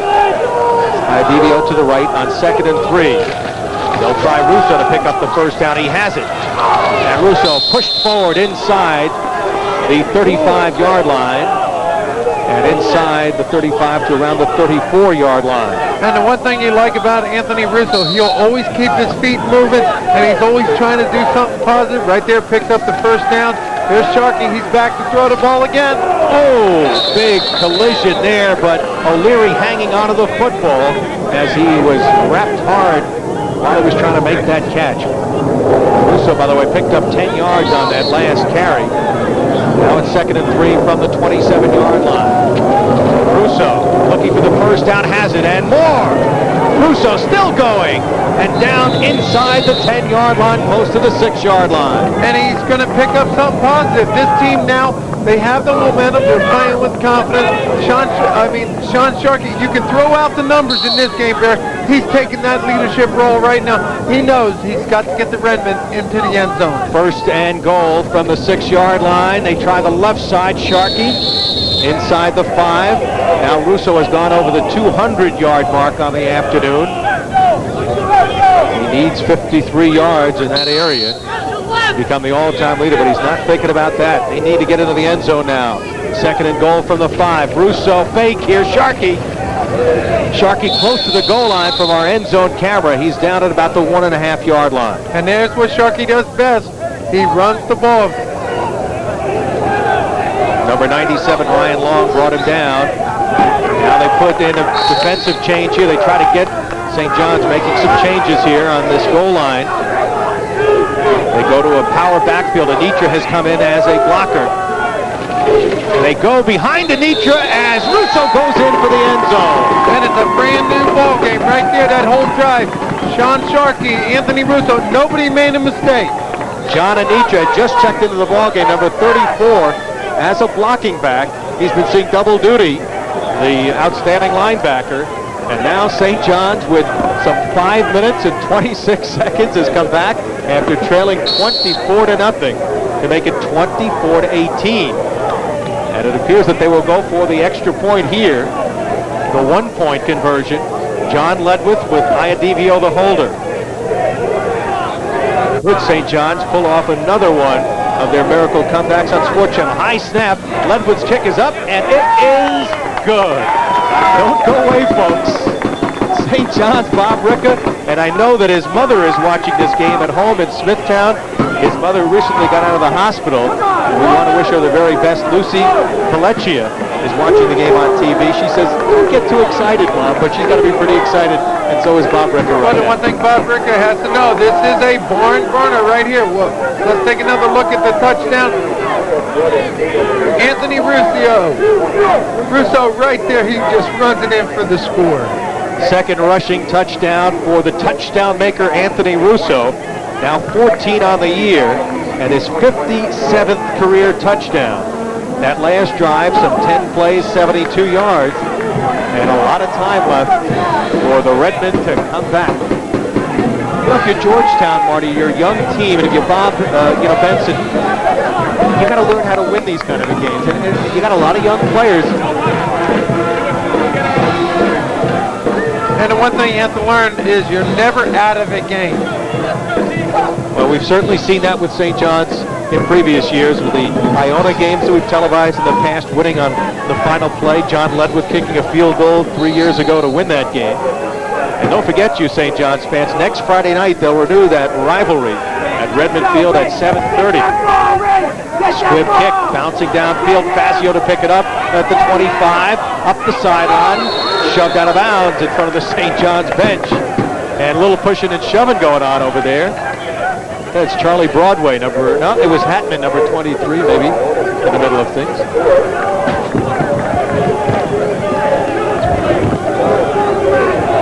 All right, scoring summary. You just saw 11 plays for St. John's, and Anthony Russo going in on the touchdown run. And let's take a look at Anthony Russo. Watch how he keeps his legs moving, Barry. Right there, he gets hit. He keeps them moving, takes it all the way down. It's a little shake and bake there inside the 5 for a 19-yard gain on that play. That set up the touchdown run. First and 10 at the 36-yard line. And the running back run down very quickly over there. That was DeWitt. Run down after maybe a yard pickup. St. John's a fired-up defensive unit right there.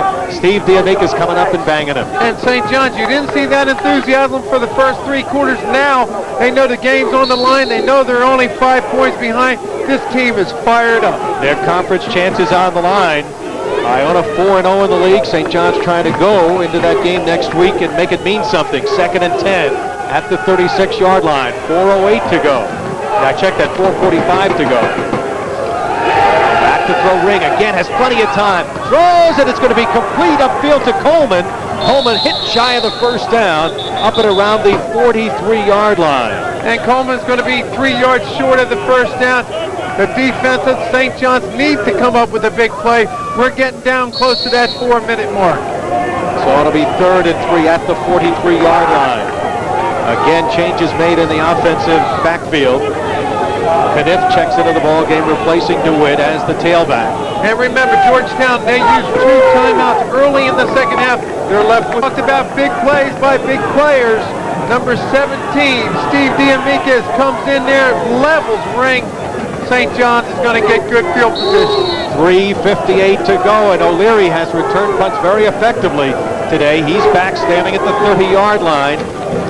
St. John's coming. A beautiful kick by Piscatella, taken by O'Leary. O'Leary at the 15, at the 20, and a good return with not much help to the 26-yard line.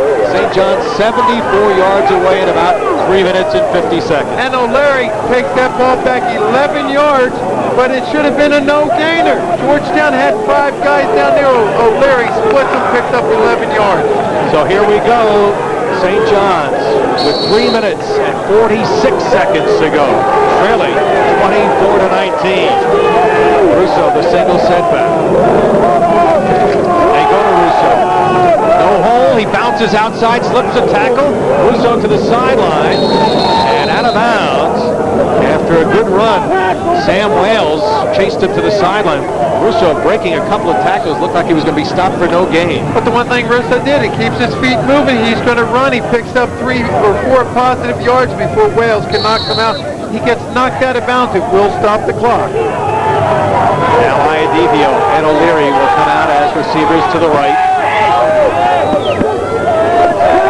Sharkey, quick pitch for Parker, and a big collision there with Cedar, but Parker hangs onto the football, enough for a first down.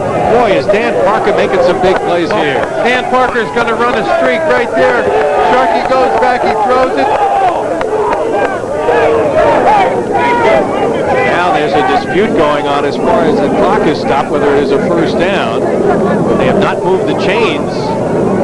Now let's see what the call is going to be. Illegal motion. Right. Still second down. What they're doing is they're going to call illegal motion on number 81. That's Parker. They're going to say that he wasn't set at the line of scrimmage. A big first down erase. You see Bob Rick over there? He wants an explanation on this one.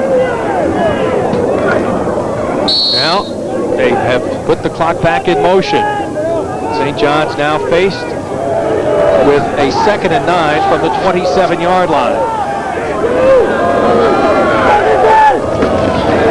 Sharkey going to the sideline. O'Leary diving, cannot come up with it. Again, he was blitzed from the outside and a hard rush that time. And it was Brian McNulty, number 47, who almost got him. And McNulty hasn't gotten a sack today, but he's putting on a lot of pressure. Watch McNulty, number 47. Sean Sharkey has nowhere to throw it. Little shortstop. So the biggest play right now, 3rd and 9 from the 25-yard line. Boy, that Parker in motion penalty really hurt St. John's. Would have had a first down. Now the Georgetown fans up on their feet in front of us on 3rd and 9 for St. John's. Long count. Here's the pitch to Russo, reverse for Iadivio. Iadivio trying to get some blocks. There's no help there. Throws it back to Sharkey looking for a flea flicker. He's got somebody wide open downfield. Russo collides with his teammate trying to get the football. 2 players for St. John's were over there in the same area. And they used up a lot of time right there. Number 39 was Art Costello over there. And that went out of the schoolyard. And they used a lot of time on that play as well. And I think they just try to get a little bit too fancy here. You're trying to catch Georgetown off guard. You see Bob Rickey, he's still got a little smile about it. Hey, we'll come back and watch that play right after this break. Let's take another look at. There's the pitch to Anthony Russo. He pitches it to Iadivio. Iadivio is going to throw it back to Sharkey. Sharkey's going to throw it out for Russo. Russo's going to run into Costello. They're going to use up a lot of time and not pick up the first down. Boy, if they hadn't run into each other, that certainly would have been a first down. And St. John's has just called a timeout. They had come up to the line of scrimmage and decided to call a timeout with the biggest play of the game facing them right here on 4th and 3 at the 33-yard line. But tomorrow night at 8:30 on Sports Channel, the Nets. Exciting finishes. St. John certainly gives you that right here on Sports Channel. Every game we've had, with the one exception, the Sacred Heart game, have come down to the final closing minutes. Right now it's 4th and 3 from the 33 mark. And basically this has come down to one play. Does St. John pick up the first down to keep this drive alive? Does Georgetown come up with the big play? Sharkey off to Russo, trying to get a screen. He's in trouble. Russo won't get it as he's pushed out of bounds. They had that screen well covered, and Russo shoved out shy of the first down. And the one thing, the awareness of the Georgetown coaches, as soon as they saw Russo outside of the playing field, they made sure there was no defenders over there. You don't need a penalty. There it is. It's going to be a middle screen. Sharkey throws it to Russo. Russo bounces off another guy. Right there. But watch the awareness. The players stay back. They don't need a penalty. Well, St. John's somehow has got to get the ball back. They burned one of their timeouts. 2:45 to go. It's first down at 10 at the 32-yard line. The underdog, Georgetown Hoyas, looking to go 3-1 in that conference play. And now whistles blow at the line of scrimmage. We may have had a man offside for St. John's. Nope, they're going to say he was thrown off. Illegal procedure to call. a look at the freshman quarterback, Bill Ring, who's come into his own certainly today. Runs the bootleg and sprint out very well, as we've seen. His best game came earlier this season against Iona when he passed for 163 yards, 2 touchdowns, and 3 interceptions in that game. But he was only 15 for 43. Today, Ring has put up much better numbers. And there's Bob Ricka. Bob Ricka knows that his defense, they've created 30 turnovers coming into today's game. They need a big one here. Here's a surprise. He's going up for it, and he's throwing for Dooley. I'll tell you, Bob Benson, he is an unorthodox coach. They're going for 6 here as he threw to the big tight end Dooley on first down there. And Diamikis is coming off the corner. He's going to put pressure on Ring right there. Incompletion pass. I told you, this guy says we're going to be a fun team to watch on offense and defense. Quarterback did get hit after unleashing that ball. 2nd and 15 from 37. Diamikis getting it. Right there, coming off that corner. Clock is stopped right now with 2 minutes, 35 seconds to go. St. John's trailing by 5. They did stop the clock, of course, on that pass. They'll try and play here. A fumble, loose ball. They tried a fancy play, but it's covered that time by Coleman. Crazy plays here. I told you, he's unorthodox. And St. John's had a chance. Cotter upset with himself, number 53. He was the closest St. John's guy to possibly coming up with that fumble. But Diamikis comes up again. It's going to be a corner blitz. He hits the lead block. The runner has nowhere to go. What 17? Uppel. He hits Uppel. He causes the fumble without even touching the ball. St. John's could have had a big turnover. But now Georgetown in a 3rd and 24. And they're letting the clock run, of course, here. Using as much of the clock here. This time they'll try Uppel. St. John's will try to gang tackle him. They don't want to get a penalty here. And they go in hard, bringing him down. Ken Forte, the last man on. As you saw Martin Wade and Al Bruno in on the tackle. And St. John's will call its 2nd timeout. That will stop the clock with 1:48 to go. So the Redmen will have one more chance. Marty Lyons. And look for St. John's. It's 4th and long to come up, have a 10-man rush. They're going to try to block this punt. 4th and 26 from the 47-yard line. The Hoyas of Georgetown trying to hold on after leading 24-0. Their lead now 24-19. Don't forget, next week, St. John's, Friday night against Iona. And then 2 weeks, we'll be out here on Thanksgiving night, the Thanksgiving morning, when they take on Stony Brook. We'll see that game live and exclusive here on Sports Channel. Now, the first thing you got to tell your punters, make sure you have a good snap. Make sure your fullback up there, they take the responsibility of counting all the linemen of St. John's. Give your left or right call. Make sure you get the punt and get it away. Piscatella, an excellent punter. Standing back at the 41, booms this one downfield. O'Leary will take it and call for a fair catch at the 16-yard line. 84 yards away for the Redmen. 1 minute and 43 seconds the time remaining. And very surprising that St. John's didn't go for a pump block. Instead, they set up a return. O'Leary calls for a fair catch. And St. John's, with 1 timeout remaining, takes over officially at the 17-yard line. 1st and 10. Sean Sharkey has not thrown the ball well today, but he's got to do it here.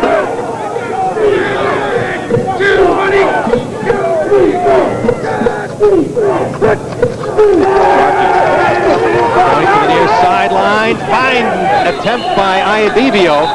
And he makes the catch and is out of bounds, stopping the clock at the 37-yard line. Good sellout by Iadivio to come up with that catch. And Iadivio is going to get bumped at the 5-yard marker. He turns around, he goes down and up. Sharkey delivers, picks up a 1st down. Sharkey now 12 for 33 for 126 yards. They'll try Russo. Russo hit and taken down. Fine defensive play by Iacovacci. No huddle again for St. John's. The clock continues to run. They have 1 timeout remaining. 2nd and let's call it 8. And we're down inside 1 minute and 15 seconds. Sharkey looking for the sideline, complete to Cadiz. He will go out of bounds. It will be shy of the 1st down by about 1.5 yards. But it will stop the clock, Marty, with 1 minute and 9 seconds remaining. And what it does is it gives St. John's offense a chance to go back, huddle up, call a few more plays. It's 3rd and 1. Look for Russo to carry the ball, pick up the first down, then a hurry-up offense. Of course, in college ball, when they move the change, they do stop it on 3rd and 1 at the 46-yard line. Charlie Broadway in the ballgame as a receiver. Russo has the first down and more. And he should go down here and stop the clock here. And the whistle does blow, stopping the clock with now 1 minute and 2 seconds remaining. They'll move the change. Again, the hurry-up offense, the no huddle for St. John. Now they motion the clock back. Sharkey back to throw. Play faking. Has time. Looking for the sidelines. Iadivio. And he's hit as he tried to make the catch. Fazio on the cover. And he had Iadivio open. You don't have to pump. All you have to do is get it to him. Right there, Iadivio's wide open. There's a big cushion. 5 yards deep. Don't pump. You got to pump it to him. And again, this pass defense, #1 in pass defense efficiency. And they're being tested right now. 2nd and 10 from the 42-yard line. St. John's trailing by 5. 54 seconds to go in the game. Sharkey throwing open. Iadivio.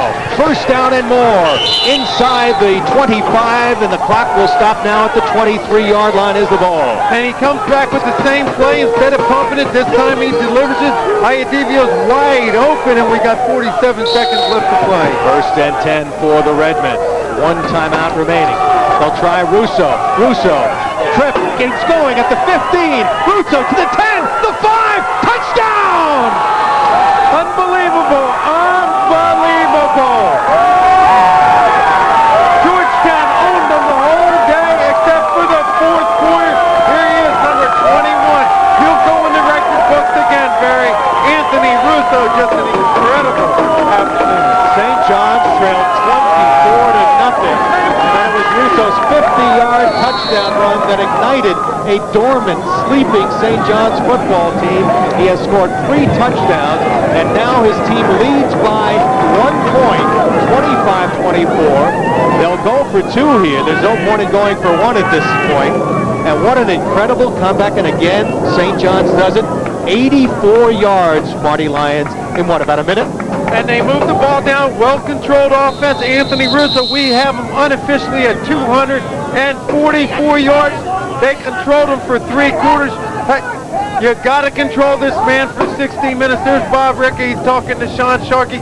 Sharkey, you can throw the numbers out. You orchestrated a great win here this afternoon. That last touchdown run of 24 yards for Anthony Russo, his 3rd touchdown run of the day.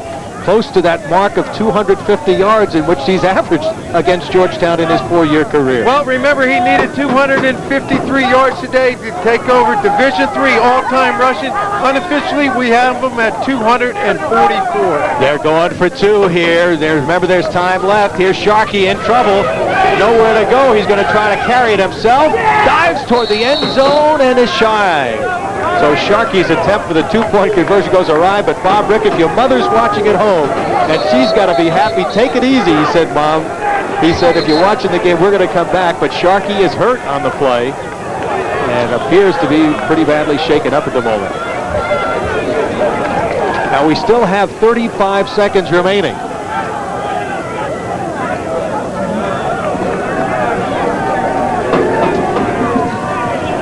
Let us take a look at the touchdown maker, Anthony Russo, once again. And Anthony Russo right here, watch his leg drive. He gets almost tripped up right there. He keeps his balance.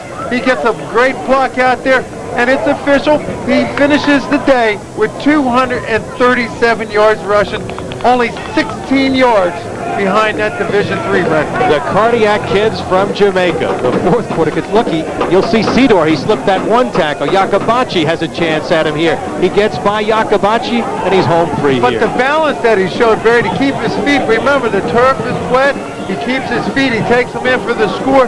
35 seconds left. Can Georgetown pull it off? Remember, all they need is a field goal. They only have 1 timeout remaining, you'll recall. So St. John's coming back incredibly from a 24-0 deficit on the road. They looked shot, Marty. They had no life in this football game, and then 1 play Anthony Russo on that 50-yard touchdown after the interception thrown in the touchdown run by Fazio, and turned the game around as far as the momentum to What we talked about, this game is made up of emotion and enthusiasm. Georgetown played that way for 15 minutes today, and they may walk away with the victory. Right now, Redmond kicking off. St. John's will not try to kick this one deep. It's taken by Fazio. He's a bang returner. Fazio almost to midfield. Big pile up there, and he's down at around the 48-yard line. Clock stops now with 27 seconds remaining. And Billy Ring going to try to air one out, I'm sure, here to a couple of his speedy receivers. Well, they got plenty of time. All you have to do is throw some down and out. You only have one timeout. You're going to have to use the sidelines to stop the clock. They only have to get within field goal range because they are trailing only by a point, and they've got a fine kicker we've seen already in Brendan Gahn. Well, Barry, you got to figure last time he had a field goal attempt of 45 yards. He was short. They're going to have to move the ball within down to at least the 25-yard line for a good field goal attempt. Odd Ring rolling right. Plenty of time. Looking downfield for Belkin. Throws for the sideline. Shorter for Coleman. Coleman out of bounds. Makes the catch up and around the 43-yard line of St. John's. And the play only took 6 seconds. They're going into a hurry-up offense. There's Bill Ring. He's trying to take control. Well, that conference football, wild and woolly. It's been an outstanding finish here. Hope you're enjoying it. We're still not finished. Bill Ring rolling to the near side with time throwing. Coleman with the catch. And again, the clock showing 14 seconds left. They still have not called their timeout. Hurry up as they set the ball. They'll mark the chains and set the clock back in motion. You don't want to use your timeout until you bring out your field goal kicker. There it is, the spike by Bill Ring. That will stop the clock. And it stops it, as you see, with 10 seconds left. Bill Ring will come to the sideline to talk to the offensive coordinator, Sean Halloran, the former Boston College quarterback. Well, you have time, Barry, for one down and out. You want to make the big completion of about 10 yards, then bring it out, leave it up to your field goal kicker. When play resumes, it'll be 2nd and 10 from the 36-yard line. Anthony Russo with touchdown runs of 50 and 24 yards, and a short 3-yard touchdown run that brought his team back. Here we go now on 2nd down. Ring throwing for the sideline, way overthrows his intended receiver, Belkin. Good coverage by St. John's, and the clock now shows 6 seconds. So we're coming down, Marty, to perhaps the last play right here. It very well could be the last play. That play right there took 4 seconds. They're going to have to go down and out, and Bill Ring's going to have to make that decision. If nobody's open, hey, throw it down deep into the end zone. Maybe you can get a flag. So here we go with what could be the final play. DeWitt, Belkin, and Coleman, 3 speedsters line up wide to the right. Ring back to throw. Throwing for the sideline, complete to Coleman. He's taken down inbounds. The clock runs out, and the Redmen of St. John's have stormed back. It's the biggest St. John's comeback in the history of their football program as they come back from 24-point deficit. Now the two teams on the field. There's a discussion, however, going on. Was there time left? And we'll hold it here. Harry, as I was watching the clock, I didn't believe the game should be over. We'll wait and see what the officials, you see Bob Rickett, he's putting in his opinion here. It's over. It's over, folks. Referee James Slavey has indicated that time has run out, and what a frustrating day it is for this young coach, but you got to like what he's done to this program. What a great effort, but how many times have we seen Bob Rickett in the past pull it out? Pull it out. We talked to him at halftime, and then we talked to him at the end of the game. What a great victory, and remember, that sets up Iona next week. And also, if Bob Rickett wins, that's his 100th career victory at St. John's. He's going to remember number 99, though, for a long time. And I'm sure his mother watching at home again in Smithtown, very happy. Let's look at the last play. Coleman will come up with the reception. And we'll take a look right here and keep an eye on the clock as well. Well, here, you only have 6 seconds. It's ticking down. There's Bill Ring. He throws it at The receiver catches the ball. He's going to try to signal for timeout. Right there, he's signaling, but the play is still continuing. The receiver has yet to hit the ground. So a remarkable story here at Georgetown. We mentioned at the top these two teams have played some great football games in the past, a lot of great basketball games, but standing by down on the field, and we'll go to him very shortly, is our Carl Reuter as he awaits to chat with Bob Ricca, and this should be a very interesting conversation as the two are just about ready down on the field.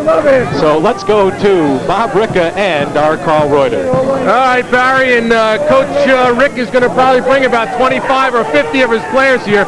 Biggest comeback in St. John's football history, and now it sets up a showdown next Friday night. Okay, we've been looking at this all year.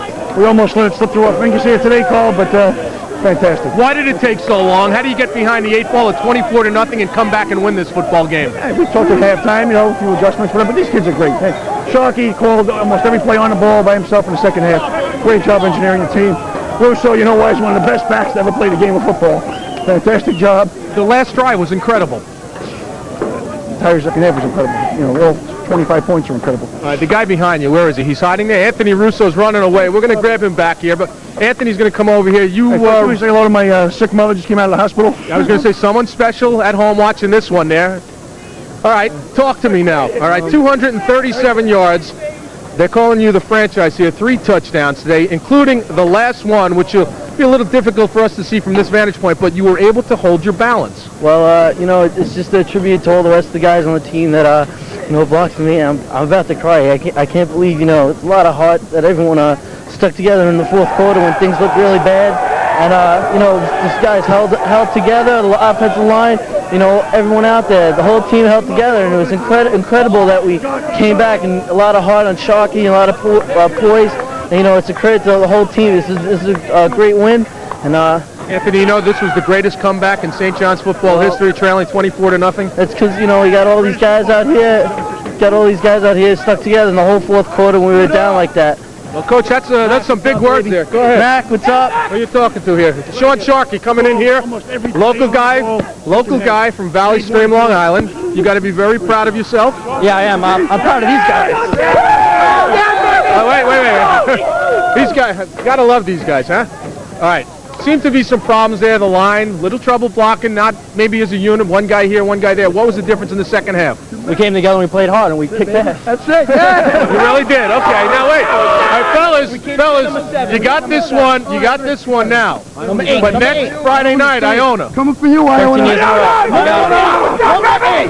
Coach, one last question here. You always have trouble with Iona. You always have some great football games. Your thoughts on Harold Crocker's team right now? Well, we've beaten Iona 12 years in a row. They have to worry about us.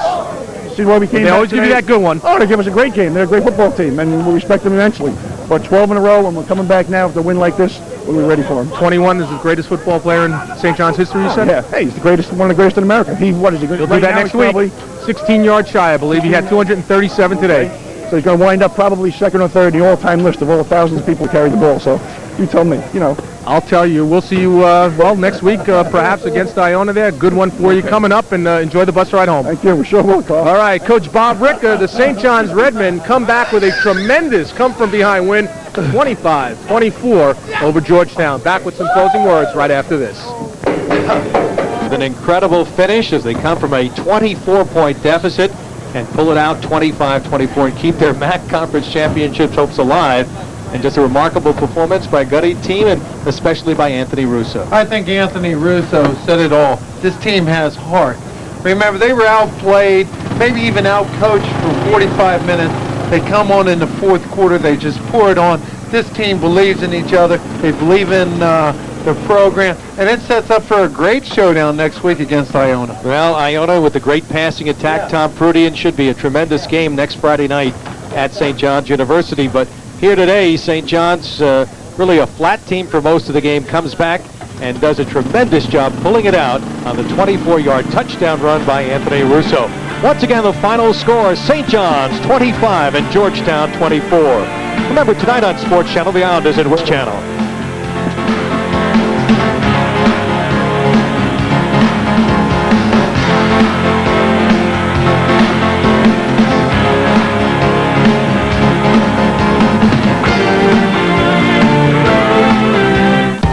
is